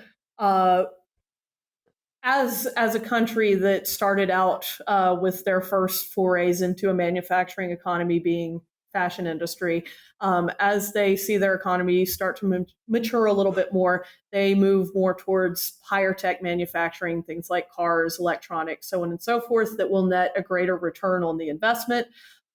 There's also a situation of as the standard of living becomes higher in the country as a result of the economy maturing, the workers will make greater demands for their wages and working conditions. So the costs to run a garment factory increase. They pass that along to anyone who's buying from them. And as a result, a lot of times the companies that were previously buying for them just move on to somebody else because they're trying to save costs.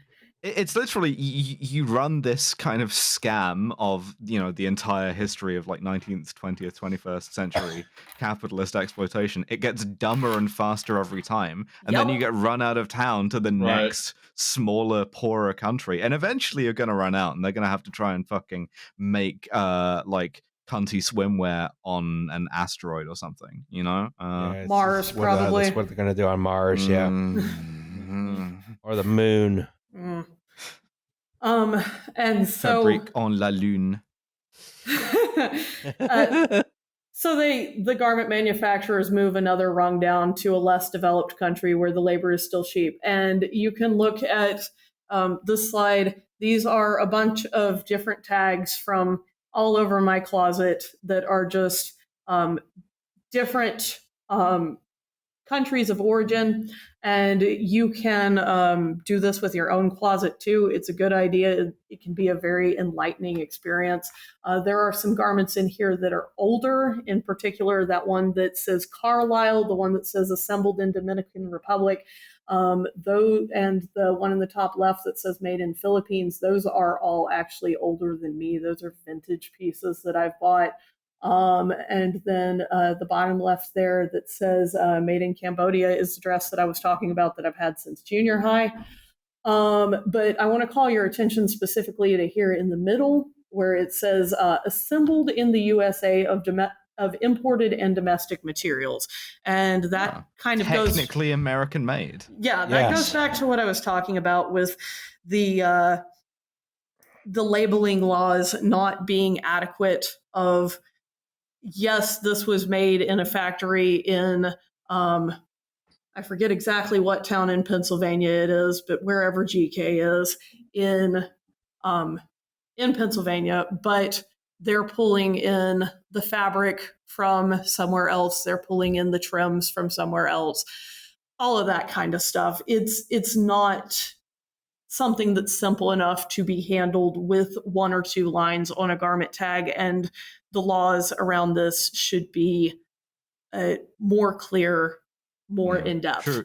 True of like every single part of the fashion industry, by the way. Like even at the very high end, you get like made in Italy hand stitched purses where it's made in Cambodia, and then the Italian part is final putting one assembly, stitch in. Not even that. It literally will be like to put one hand stitch in, and to be like, okay, well, it has been hand stitched and it was in Italy, so that this is now worth 3 or 4 times as much.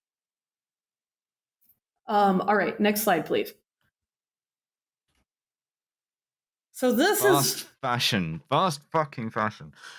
This is one of the places where we've really enshittified on the way to fast fashion is the marketing. And so we've got a couple of headlines on here. Marketing and social media especially are always looking for something new that they can advertise on to bring people in to buy. And yeah, it used to be that you would get your every 6 months new collection and they would advertise that, and then you'd buy it for 6 months and then they'd do another.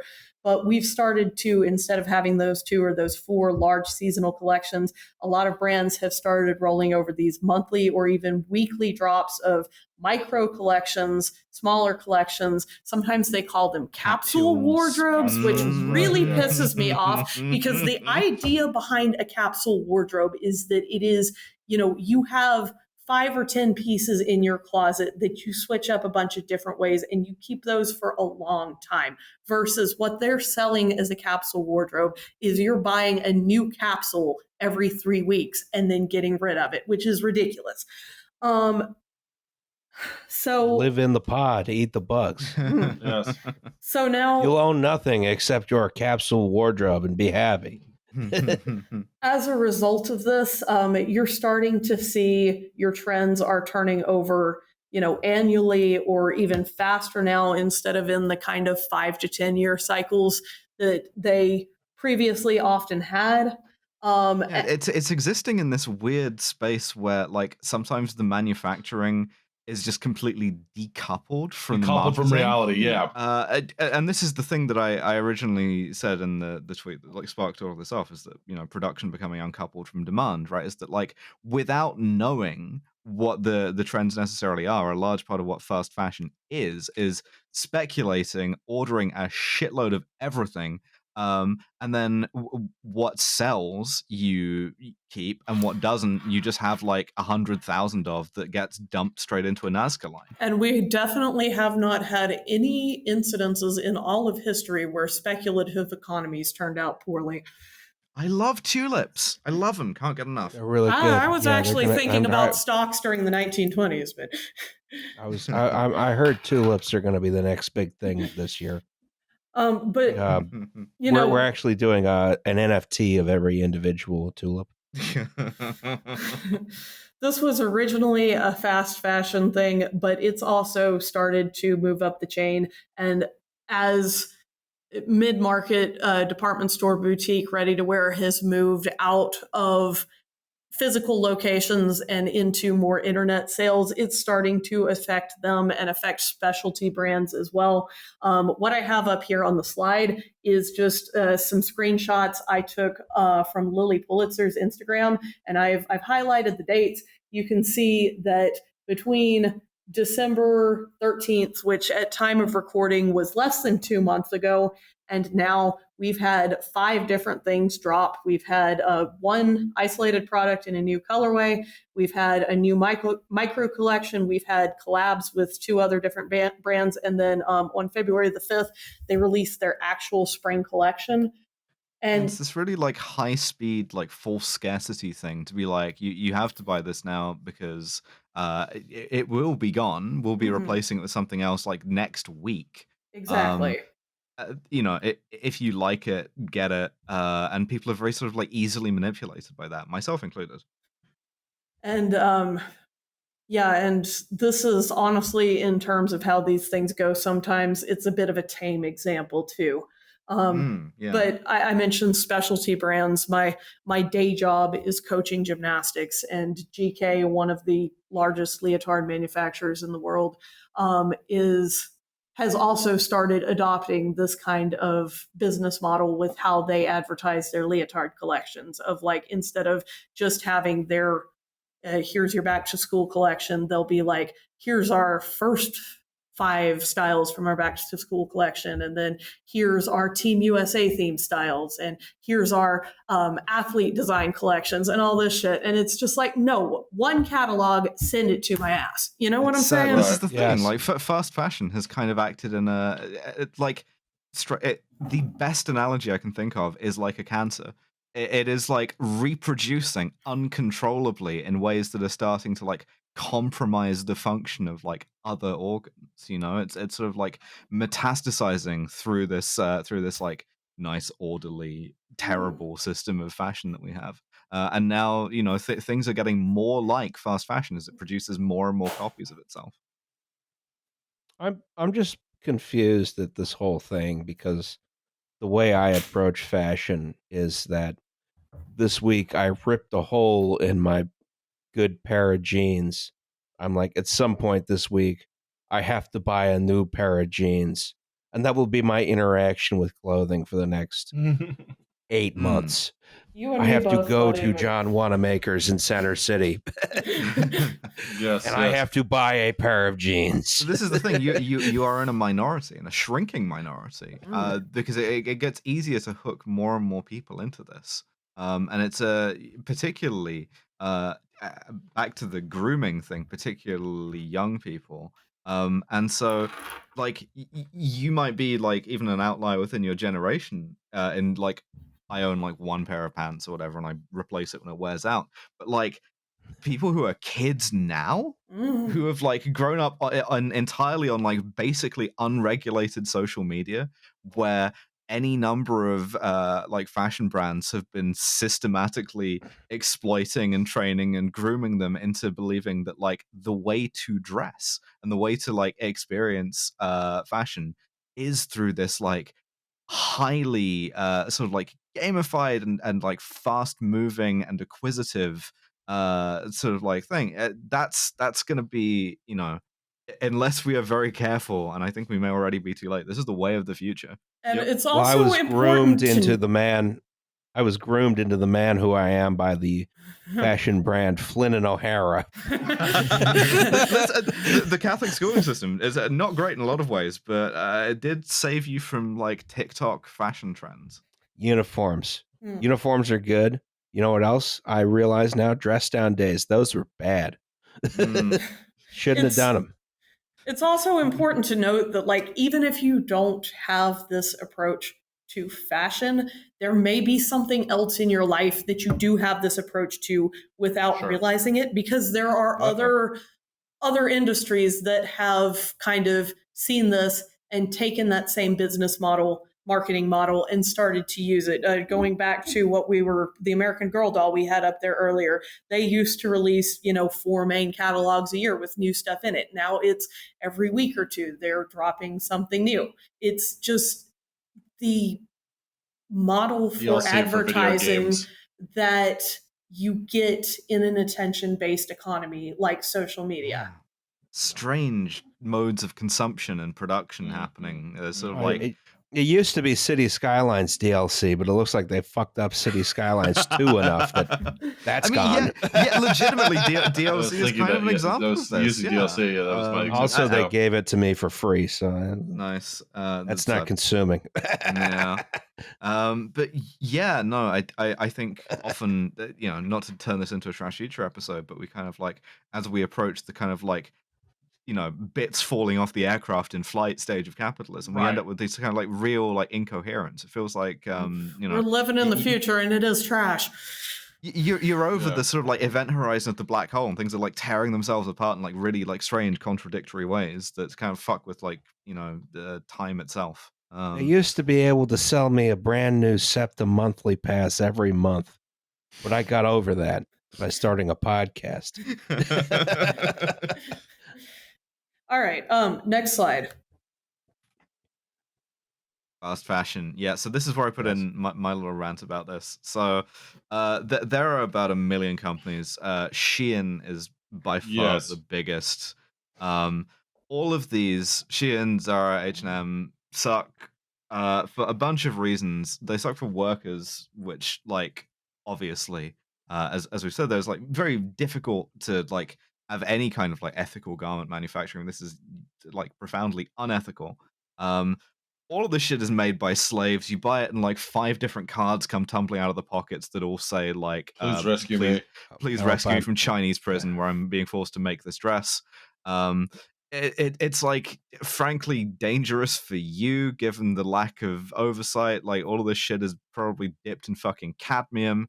You can get like jackets and shit that are still like off-gassing because like part of the manufacturing process is like particularly leathers, oddly enough. Like you get a leather jacket that's like smells weird as hell. Part of the reason for that is because part of the process of tanning a leather to put it in a jacket or whatever or a bag is you have to give it time to like air out and dry. And that's time that you're losing money, you're getting behind this kind of micro trend thing, and so fuck it, you just ship it, and it arrives sort of drenched in chemicals, and it gives you like contact dermatitis or something. I don't know that I've ever seen a fast fashion piece that actually had real leather in it, but anyway. Yeah. But tanning is a wonderful process. If you ever go look it up, go Google the process of tanning. It involves a lot of poop. Incredibly interesting how many like pre-industrial processes in human history involved poop or piss. Like HP also used to be what you would use for bleach when you were doing laundry. Saltpeter, which was used in gunpowder, comes from urine. It goes on and on. Yeah, but so we invented modern chemistry by boiling pee for a long time. Pretty much, yeah. And so you get this thing, and like it's a piece of shit. Maybe it looks okay, but like it's not hard wearing at all. But you didn't buy it to be that. You bought it because like it's not like one of 4 dresses you own, right? Because that's not a kind of like fashionable way of owning clothes anymore. It's one of like God knows how many. You buy it, you wear it for one thing, and then you throw it out, where it gets immediately dumped into an ocean and an orca chokes to death on it, you murdering piece of shit. You should feel bad. Yeah, I mean, this is the thing, though. But you're constrained by the context, right? And so a lot of people, frankly, do not know better. A lot of people cannot afford better because like Shein and a bunch of other fast fashion things existed for a long time as like 0 interest rate phenomena where they could charge practically nothing, make huge losses, and like Temu or a lot of other things where they're like, okay, well, we can kind of like grab as much market share and lock as much of that in as possible before we start making any profit whatsoever. Temu, finally a company with a marketing campaign that is just as toxic to my brain as actual fast fashion is to the world. Yeah, and so like this stuff is very, very cheap. It trains you into thinking that it's very cheap, and it trains you into buying it regularly and disposably. The sort of web of like supply chains is very complex. The shipping is complex and unreliable. You might not get all the shit that you ordered. The shit that you ordered might not match what you wanted. In a lot of like even really basic ways. But it kind of doesn't matter because you've been sort of like cultivated to have these low expectations. And so people who have been sort of like bluntly groomed on social media into buying their clothes like this, people who are limited by their budgets into buying clothes like this, and people who are limited by size, because often a niche here is that like a lot of the sort of more upmarket stuff is not only more expensive but more limited in size because it's run by a bunch of like body obsessed fascists who don't believe that anyone's over a size 12. And so if you are over a size 12, like a lot of people are, and you want to buy like a dress, then increasingly if you fucking search like plus size dresses or whatever, then going to Shein. You're going to Shein, and you're getting a bunch of like shitty sort of like cadmium laced dresses. And again, it's sort of to an extent this system, like, which by the way, the supply chain being murky doesn't mean that it's only offshored. Like a lot of these, like some of the UK brands, like got in serious trouble because it turned out they were running sweatshops in the UK. Because the regulatory risks of that were far less than the benefits of being able to ship and make stuff that much more quickly. Didn't that also happen to like American Apparel? Oh yeah. Yeah. So yeah, it's absolutely sinister and terrifying. And if you can possibly help it, you should not buy clothes this way. We'll get to sort of the prescriptive part of this later, but like even by the standards of the fashion industry, which as we've established over the past 3 hours are terrible, this is like really predatory stuff. You go downtown to the department store, John Wanamaker's, buy 2 pairs of jeans every 2 years. You're fine. Unfortunately, our downtown department store got demolished about, I guess, 10 years ago now, maybe a little bit more than that. So you might have to go to Boscov's then. Yeah, because there's no brick and mortar stores anymore. Only this. Only Shein. But Boscov's is bizarrely doing extremely well. Yeah, nobody knows how or why, but no one knows how they're doing it. But you can go to Boscov's. You can always go to Boscov's. Another kind of thing to note on this is that some of the companies which are currently running on a fast fashion model like H&M began life as, relatively normal brick and mortar boutique mass market kind of stores. Remember old H&M. And, they may have even stated that they have somewhat noble aims, like making fashion affordable for everyone. That's something H&M really pushes. But the problem is that, reality just doesn't work that way. Because if you're making stuff like this, there's somebody who you're paying penny on the dollar who cannot afford the clothes they're making. And clothing is not inherently cheap stuff. It requires a lot of work, a lot of resources, a lot of man hours at every stage, the fibers, making the fabrics, making the clothes themselves, and it is so undervalued compared to what it actually should cost to purchase it. Anyway. On the other hand, I saw this TikTok where an influencer I liked showed me around Shein's factory, their model factory, and they thought it was cool. So I understand that was that last year, Danny Carbonari or one of those. Oh yeah. I know who you're talking about, and that's exactly who I had in mind as well. It's like just and they did like a script, right? I forget what they did, but I remember it was bad. Yeah, they like talked to a bunch of workers who were like convincing, All right. So next slide, please. I made this slide when I thought this was going to be about 2:05 as the timestamp. We're at 3:23. So that's cool. Yes. That's fun.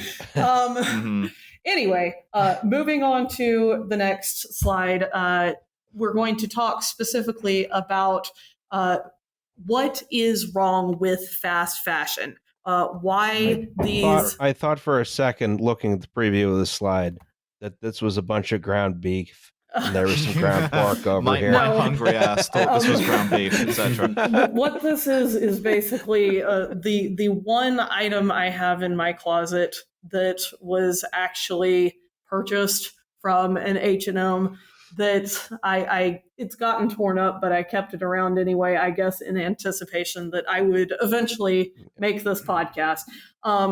So let's talk about what we've got going on here. First off, there's a lot of cheap fabrics that are used in these clothing. You get stretch knits a lot of the time to hide issues with fits because these, while they may be cut out on a standard pattern, these are being sewn together, slapped together as quickly as possible. The seaming isn't always accurate. They don't, like your size 12 isn't always exactly a size 12. You have a lot of plastic-based materials, like we talked about, polyester, spandex, nylon, all that sort of thing. In an aside, I know that even outside of fast fashion, moving more up towards your ready-to-wear and even sometimes your couture, there is an opinion that we have synthetics for leather, for fur, and we shouldn't use animal products anymore. I personally disagree with that for a couple of reasons. Number one, your animal products are just going to be more hard-wearing, longer-lasting than your synthetics are. I have fur coats in my closet that were my great-grandmother's back in the 50s, and they're still fine. Whereas if you had a plastic synthetic fur coat that was that old, it would be a pile of dust. Yes. Yeah, which is like throwing microplastics around as well as a fun bonus. And that this is not the first time this podcast has advocated murdering animals. Animals are there to be murdered. They murder each other. You have to understand this. Is it, your fur and your leather, they have a specific way of cleaning them, but your synthetics, you launder them, you get them dry cleaned, anything like that. There are microplastics that are being released and getting into everything. The process of creating these fabrics, it creates microplastics, ruins water supplies. It's not good. And yeah, there's some like edge case uses where if you're like, I need clothing that's going to keep me alive in the fucking Arctic or whatever, making it out of oil is really, really useful there. Like this sort of technical fabrics, the performance is like really good. In general, though, like anytime you see like vegan leather on like shoes or something like that, just read the word plastic. I think in like daily use, the biggest risk you have in any given day is catching on fire, where all natural fabrics are going to help you a lot. That's true. Yeah, when you see those words, vegan leather, plastic, or sorry, pleather, faux fur, naugahyde, if we want to go back, anything like that, don't read those words. Read in your mind plastic, because that's what it is. Yes. All right. Next, just click. It's not going to take us to the next slide, but it's going to pull something else up on this one. Oh, there we are. So this is the version of it that is for home use when you're ironing or whatever. It is called sizing spray, but okay, you can hit back to take it away now. It is something that is used on almost all fabric when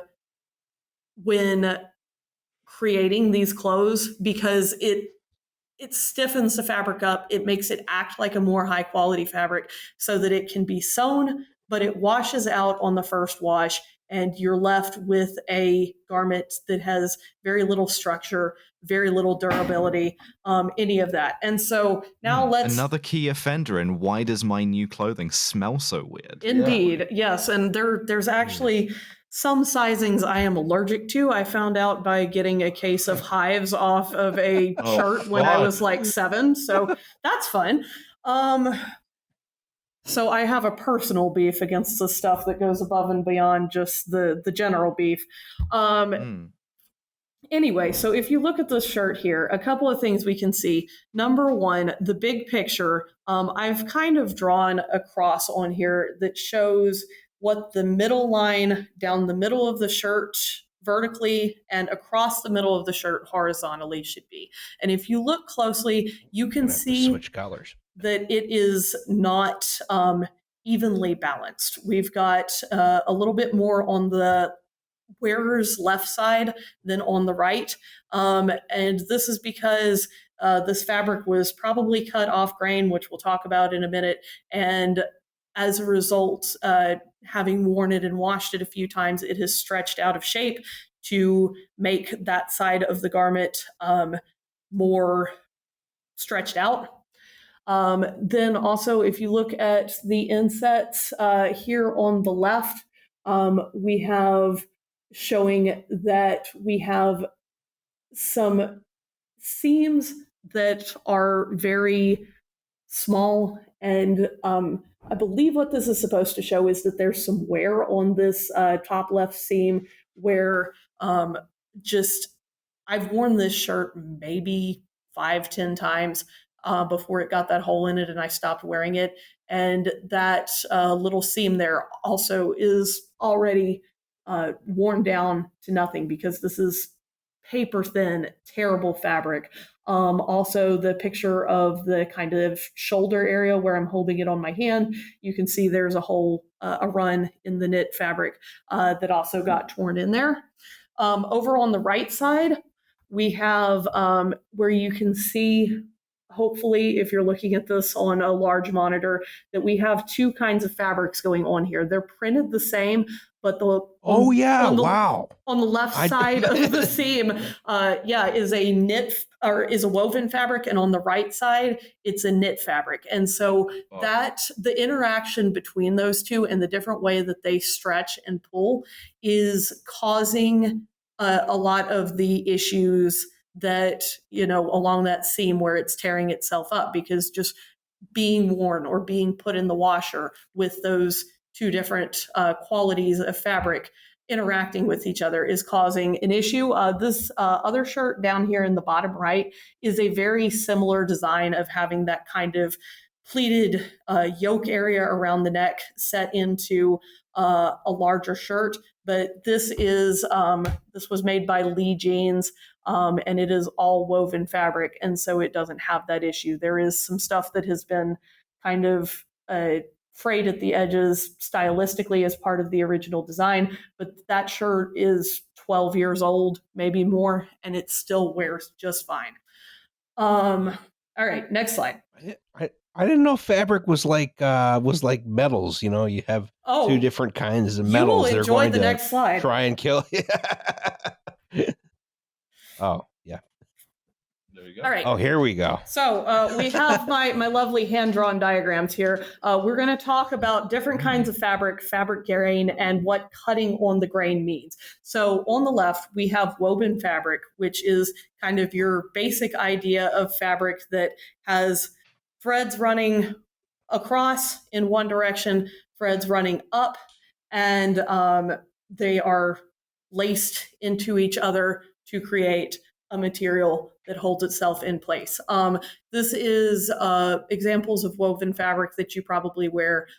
Jeans, dress trousers, dress shirts usually are woven fabric, blazers, some dresses, the ones that are more of a like shirtwaist kind of dress that doesn't cling to your body but has more structure to it, that sort of thing. Then when I mentioned the sort of the denim salvage program earlier, part of the reason why is specifically salvage denim. You see salvage as point one there, the finished edge. Or the self-finished edge. That's not a thing that's common anymore on denim because you don't make it in the same kind of loom anymore. So it's because it's cheaper. So you can charge a premium for it. whenever I heard of selvage denim, I always thought it was a typo for salvage because came from a mine. Nope. It's a corruption of self-edge, actually. Yep. Then in the middle, we've got knit fabric. And the way you make knit fabric is it's one continuous thread that either loops around in a circle and interlatches with itself, or goes back and forth and interlatches with itself. And so you have rows upon rows upon rows of tiny loops. Something that's important to note about knit fabric is that if one of those little loops gets cut and it comes undone, all of the loops that are attached to it will come undone and undone and undone. And that's how you get things like runs in your pantyhose. This is sweaters are usually knit. T-shirts are pretty much all knit.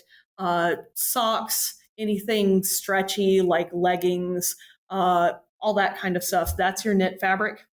And then on both of these kinds of fabric, you have some basic terminology for understanding how the fabric is, how you lay out patterns on it, how you use it when creating a garment. And that is the selvage is your bound edge where it's attached to the loom or stretched out as it's being machine knit to keep everything of a consistent fabric width, a consistent tension, all of that sort of thing.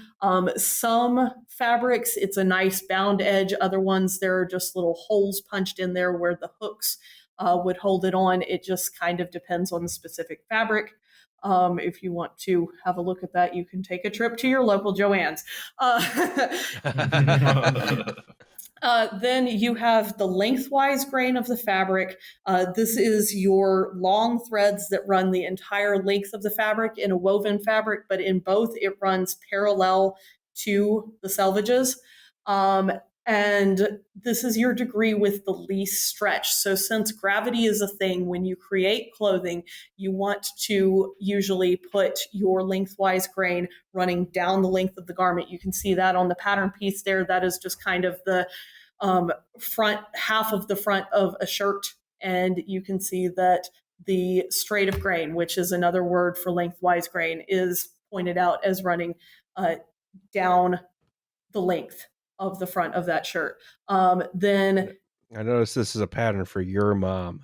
Yes. Who's a size 10, which is very kind of you to say. A pattern from the Your Mom Pattern Company, actually.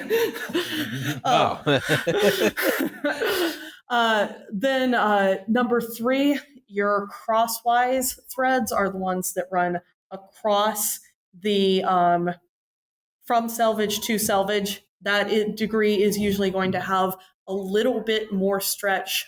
They're shorter fibers in a woven fabric. And so that is, you want a little bit of ease across the wide points of your clothing. So that is put as your crosswise grain. And then number 4 is your true bias. Bias is just a word that means anything that's at an angle to your lengthwise or your crosswise grain. But your true bias is at a 45-degree angle. That is the greatest degree of stretch in the fabric. And while it is sometimes used for aesthetic reasons of like clothing that's cut on the bias has a very specific drape, it can make your patterns that are printed on the fabric kind of look interesting because they're tilted sideways, all of that sort of thing.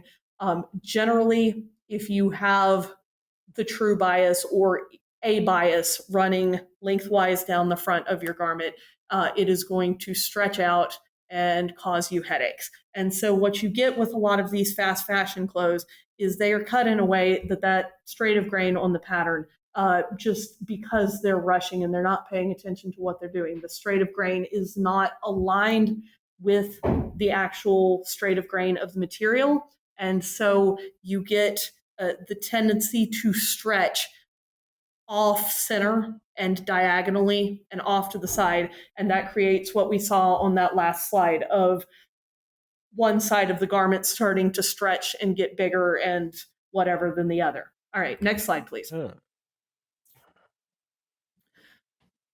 All right, so this is some stuff about the processes of construction. If you are familiar with home sewing and you've actually been formally taught, it's not just something that you kind of picked up by yourself with a lot of guesswork, you will know that there are some things like anytime you sew a seam, you're supposed to press it flat, which means with the garment, the fabric sandwich that you've made to sew on, you press it as it is sandwich. Like that. Yes. And then you open it up and you press the seam open, either choosing, you can press both raw edges to one side, or you can kind of butterfly them open and press down the middle of it, depending on what exactly the garment is you're creating, how you want the seams to lie in the finished garment, all of that sort of thing. If you look at this picture of the piece of the cuff of a leg of jeans here, this is a pair of jeans that is in my closet where this was not done. The seam was pressed after the hem was added, and so the result is that the seam was sewn into the next seam one way up at the waist and the other way down at the cuff. And at some point, the person doing the pressing had to turn the direction of the seam. And you get this twisted up seam in there, which is unpleasant feeling against your leg when you wear it, number one. And number two, looking at this pair of jeans from the outside, you can see kind of stress marks on the fabric that switch from one side of the seam to the other, showing where that turned over. So that's one example.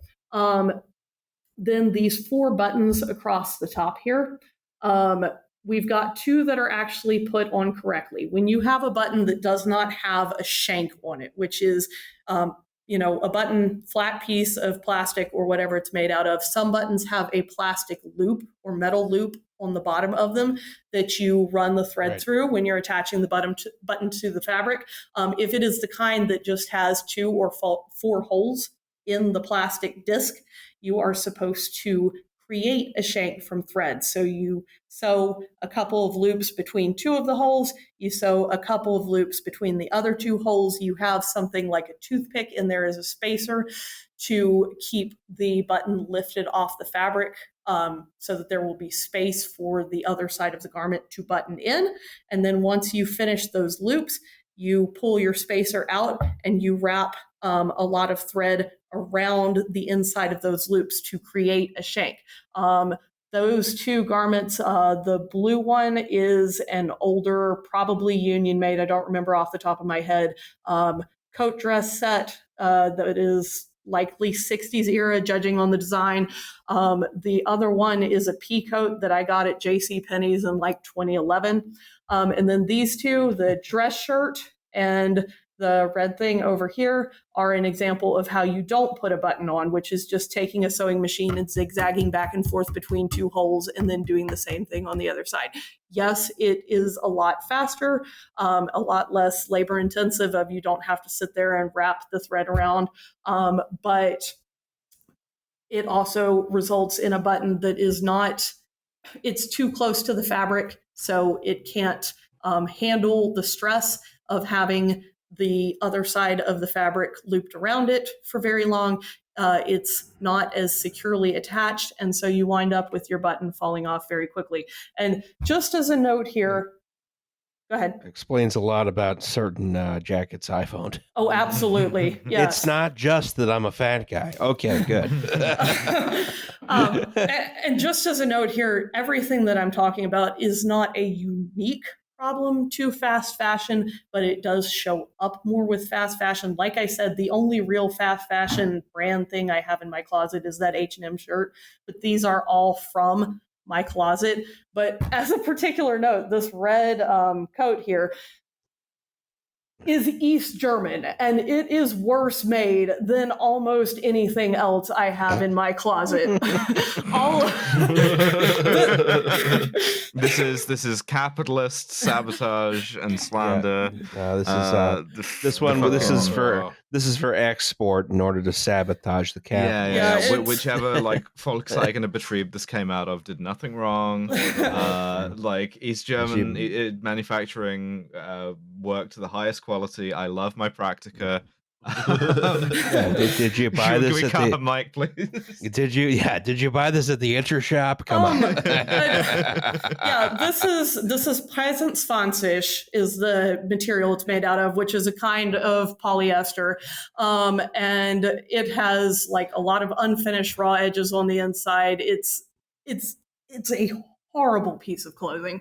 I had to do a ton of tailoring on it to get it to actually fit the shape of my body. But the reason I got it was because when I was in college, I did a study abroad in Germany, and the topic of the class, one of the classes I was doing, was propaganda in East Germany. And so for my presentation on that, I went to what is the word I'm looking for? A resale shop, a vintage clothing shop in Berlin, specifically looking for a garment made in this fiber because Präsenzfancisch was released for the 20th anniversary of the German Democratic Republic, being like, hey, look at the technology we're capable of. So make of that what you will.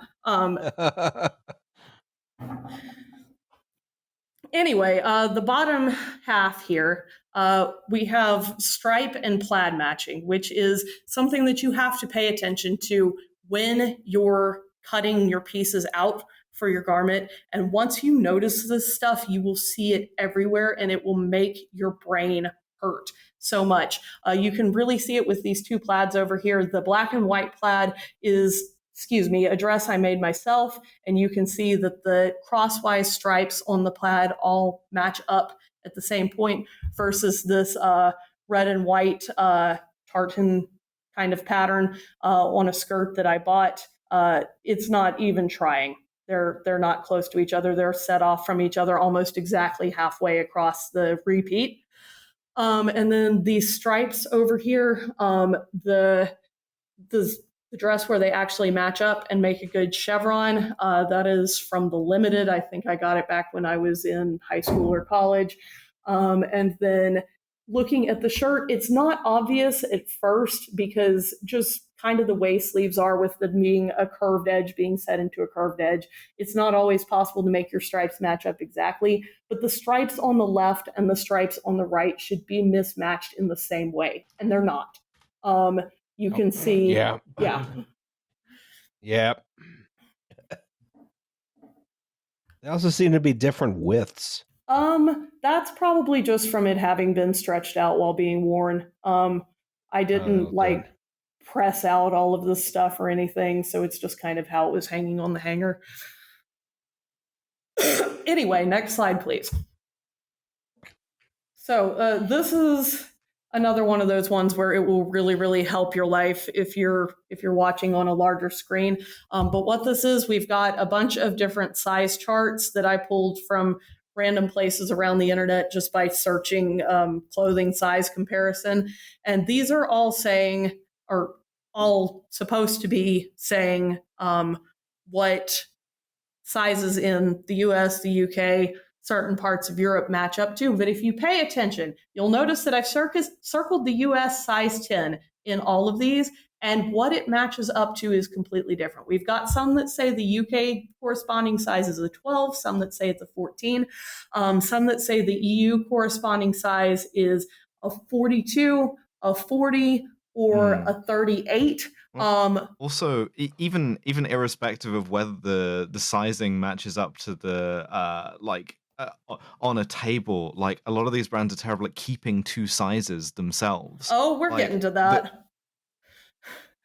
And then also, if you look at like the international size, small, medium, and large, you'll notice that one of them is the bottom of the medium and one of them is the top of the medium range. So it really is just kind of what is the truth to begin with. But then the companies, as I already mentioned, a lot of them are inconsistent with how they sew things because they're rushing so much. So that affects whether a given quote unquote size 12 garment is actually their size 12. And you have this stupid shit called vanity sizing, which is where what the stated size number is a lower number than the industry standard size. in order to make people feel like they're skinnier and thus buy more clothing.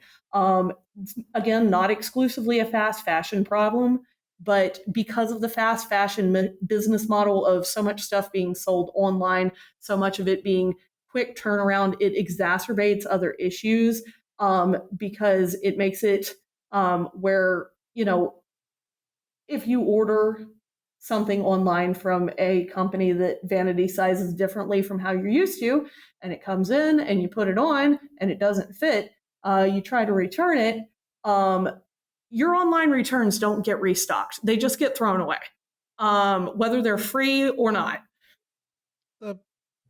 Awesome. You could just whatchamacallit. You just like size the thing the way it's supposed to be sized. Oh God, so that's too much. That's too much work. That's too much work. Also, as far as the returns thing goes, there's some great investigative journalism on this. The BBC put a bunch of trackers on clothes that they return to a bunch of things, and you see that inevitably they are just dumped somewhere offshore. I think a lot of them end up in the Philippines, just as like waste product that like can't be resold, right? And is just going to end up in a landfill or a Nazca line or an orca's stomach or whatever. Just go to the department store. And it's downtown. Yeah, but no one wants to do that anymore. That's where all the public transit goes. Go on your phone. Go to John Wanamaker's. I don't want to try stuff on in John Wanamaker's because I have social anxiety, and in fairness, I have a better fucking reason than a lot of people. Changing rooms are private. Well, yeah, that's what they want you to think. I have a better reason than a lot of people because there's a decent chance that if I try and go in the changing room, somebody's going to be like, the men's is upstairs, and I'm like, motherfucker. So, but yeah, go to Bob's Stores in Enfield, Connecticut. The changing rooms are gender neutral. Yeah, please, gender neutral changing rooms, please and thank you. That was one thing that I did appreciate about being in Germany is that while I am sure there are German brands that kind of have the same issue with this, they can get away with it a little bit less than the US can because, we just kind of have these arbitrary numbers of like 2, 4, 6, 8, 10, 12. What the fuck does that mean? Versus Germany, the number on the size is supposed to be your bust measurement. So if you get a 42 German dress that's supposed to fit a 42-inch bust. Now, is that always the case? Couldn't say, but in the stores I was in, it always worked out for me. This is sort of a Oktoberfest beer wench sort of cultural thing, right? Bus corset. All right. Next slide. What happens to the returns other than sitting in like a Filipino landfill? Yeah, exactly. So dumping microplastics out into them. The result of all of these quality issues is that even if the clothing that is made by these fast fashion companies does sell, and to be clear, a lot of it doesn't, a lot of it is just unsold, destroyed, and trashed. They don't last more than a few wears in the hands of whoever they end up in, and very quickly they become, yes, environmentally disastrous trash. I do have one thing here, which is you kind of hear occasionally the Vimes theory of inequality, right? Which is that rich people can spend less because they buy one expensive thing that lasts, right? Yes. Yes. I think this is kind of being stretched by my thing of fast fashion, so like reproducing itself. Like increasingly, a lot of the like more expensive stuff is worse in order to compete with fast fashion. And is in some ways as unsustainable. Absolutely. In the immortal words of Freckle, sometimes things that are expensive are worse. An icon, But the thing that is the case here is that while the things that are expensive have gotten worse, the things that are inexpensive have gotten worse. But yes, to be sure, like the quality of what I could get in, a Dillard's or a Macy's or even a JCPenney 10 years ago compared to what I can get now has dropped significantly, and it's very frustrating. Some other important things to remember about fast fashion. laundering synthetics, creating synthetics, milling and dyeing massive amounts of fabric in general are just very harmful to the water supply. There's plastics, there's chemicals, there's all kinds of stuff that you don't want to be drinking, and you shouldn't want anybody else to be drinking either. And then the labor angle, we've talked about this, but a lot of the exact same stuff that we mentioned earlier as going on in early industrial Western Europe and America still goes on one for one, almost exactly the same today. It's just in a place that you don't want to think about anymore. And if you want an episode that goes into that a little bit more, you could go and watch Rana Plaza. Thank you. Yeah, please do. All right. Next page. All right. Our final section, number 5, what's a bitch to do? Is there any meaningful way to solve this, or are we all just kind of fucking walk around with your tits with out, your dick out, yeah. Culture. It's you know. We may have to undo clothing as a concept. We're all gonna have to be Germans. Yeah, I can make a joke here, nude but all the time. So just the advice that I have seen consistently passed down in any kind of interview with an industry professional who tries to grapple with this is just buy less and buy higher quality. It's better to spend $200. They would say that, wouldn't they? Spend $200 on one piece that's going to last you decades than a bunch of $10 or $20 pieces that are going to last you a few weeks. It's not easy though. This is something that I think often about the the food industry or the processed food industry, right? In that what the sort of a healthy, sustainable thing to do is relatively obvious, and sometimes people from that industry will tell you it, right? That. But at the same time, everything about their business model is dependent on sort of rewiring you to buy too much too quickly in shit that you do not need. Oh yeah, it's very difficult to be a judge of quality, I think, in almost any consumer product anymore. I think you're wrong there. Yeah. You know, hopefully I've given you some information that you can use for that. But this is very buzzkill grandma teaching a home ec class advice, but it is advised to build up a core wardrobe of sustainable basics, a pair of black slacks, a black skirt, a basic neutral tone dress, a couple of neutral tone dress shirts that have classic non-fatty style and that will last for years and years and years. And then every year you can get, a couple of accessories or accent pieces that you can cycle out and put on top of those. Some other advice that I personally have, if you can find a seamstress locally and work with them to get your clothing handmade or learn how to make it yourself, that's a fantastic thing to do because you're de-alienating yourself. You know where that is coming from and what went into it and what's fair to pay for it. You can go to Joann Fabrics. Indeed. There are... You as a man can go to Joann Fabrics. You as a man should go to Joann Fabrics. Sewing is not a girl activity. It's a life skill, and everyone should be have like it. A 19th century sailor, you know? Yeah. Get trad with it, yeah, I guess. Yeah, do you want to be in Master and Commander? Take up the needle. But, as kind of alternatives to that, if that's not practical for how you live your life, there are some companies that also sell kind of custom made to measure, made to order clothing, which we'll talk about the advantages of that in a minute. Or you can also go to thrift stores, vintage stores, that sort of thing, and get the most older ethical, clothes. Sustainable clothing is one that already exists. Exactly. Yes. And the way you could be fashions, we're back in the stuff that was popular when I was in junior high now, so might as well just go see if you can find that. Anyway,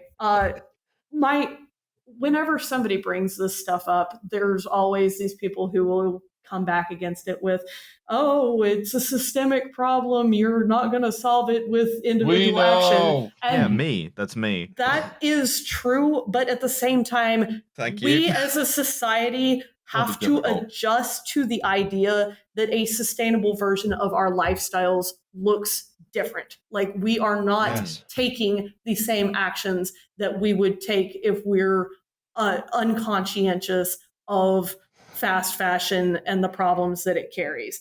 Just like, with transportation. Even there may be a situation in the future where society looks like, well, every 2 years I go down to John Wanamaker's to buy a new pair of dungarees. Yeah, I mean, I hold out hope for the kind of future where we are all issued a kind of remarkably nice-looking, hard-wearing jumpsuit and a pair of rubber boots. Yep. Oh, hell yeah. But it's just like with transportation. Yes, it is a systemic problem that there is so much car culture in America, but in the green sustainable future, you do still have to realize that you're going to be walking and taking public transport more. You might be living in a neighborhood that looks different. You have to learn how to read a train timetable, all that sort of thing.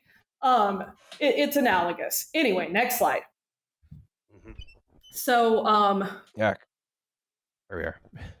In particular, the thing that I will push with everything I've got in me is learning at least the basics of repair, and ideally learning how to sew. So, like, closing up a ripped seam, putting a patch on correctly, reattaching a button that's fallen off, all that sort of thing. This is an easy way to increase the lifespan of any garment.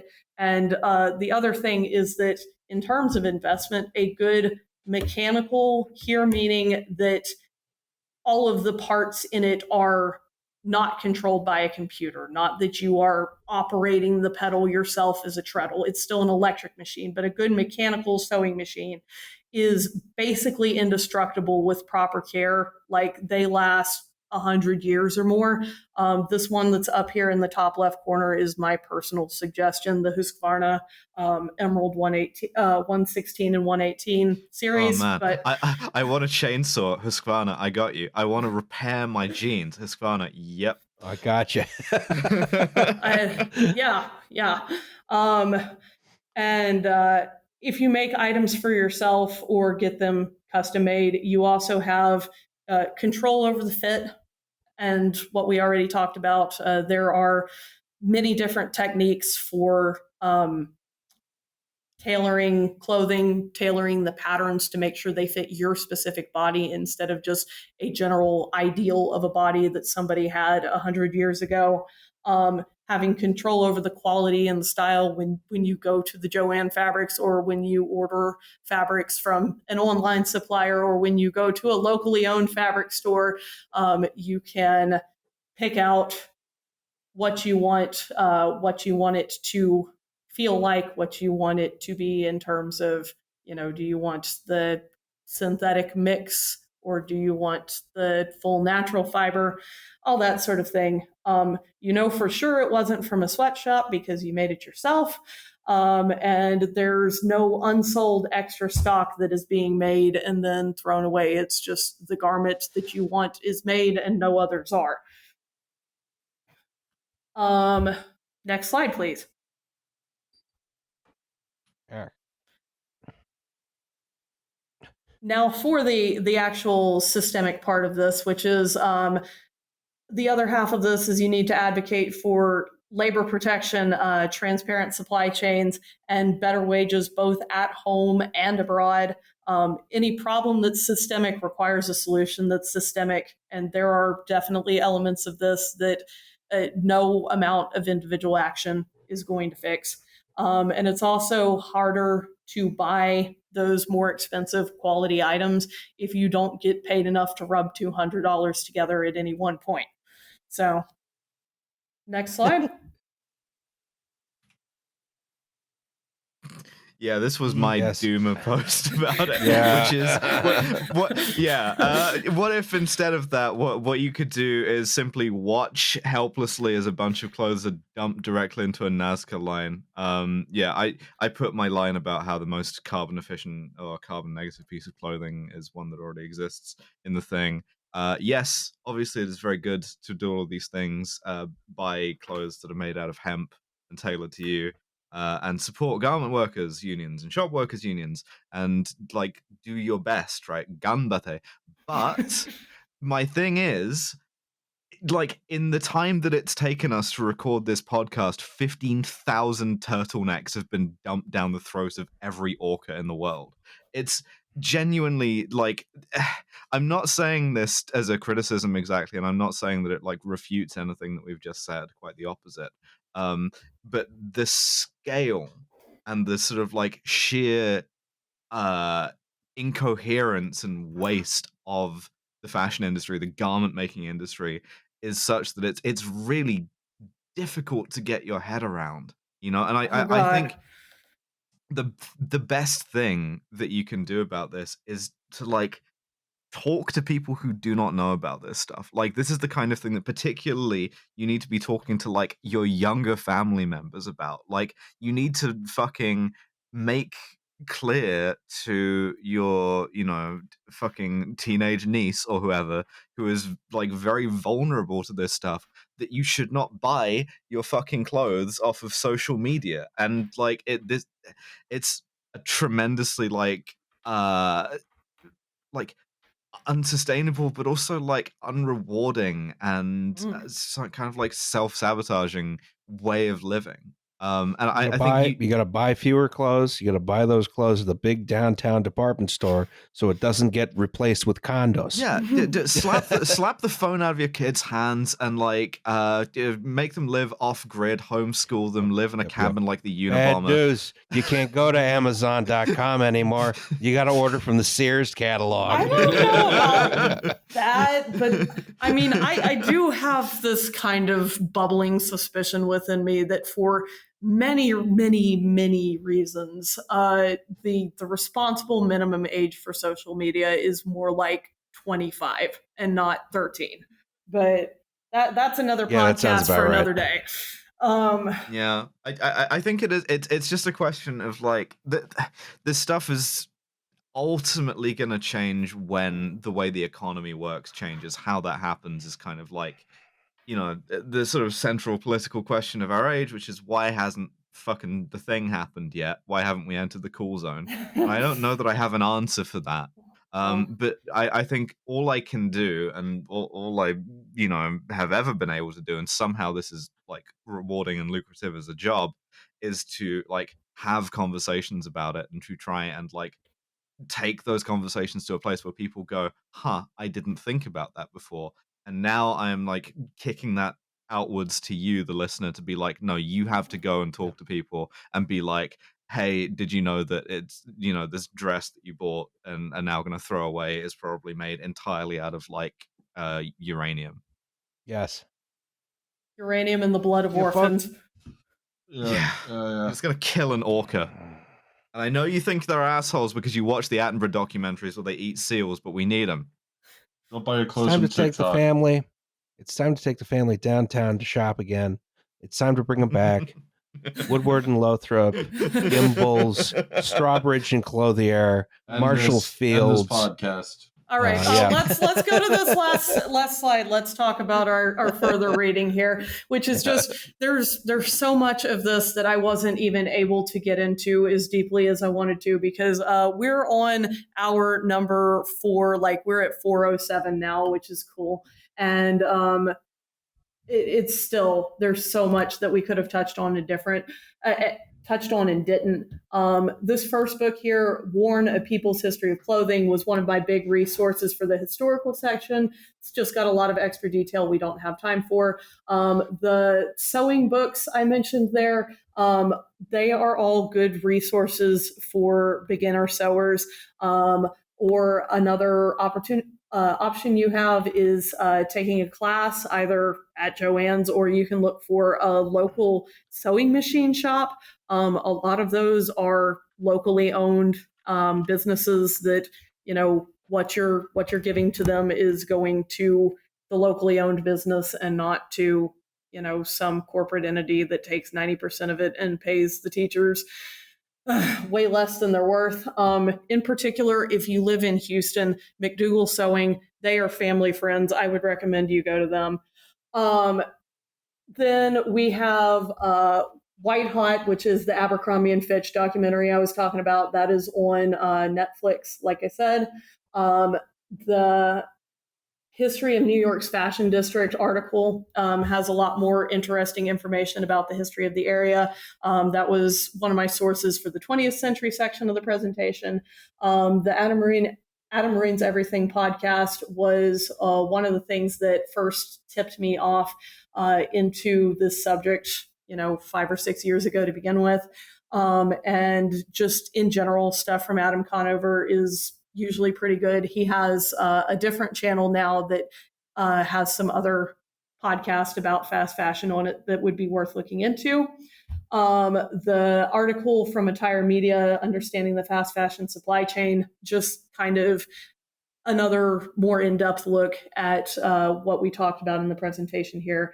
The sordid saga of Mr. Singer and his sewing machine is all of the drama that we just didn't have time to delve into on that slide.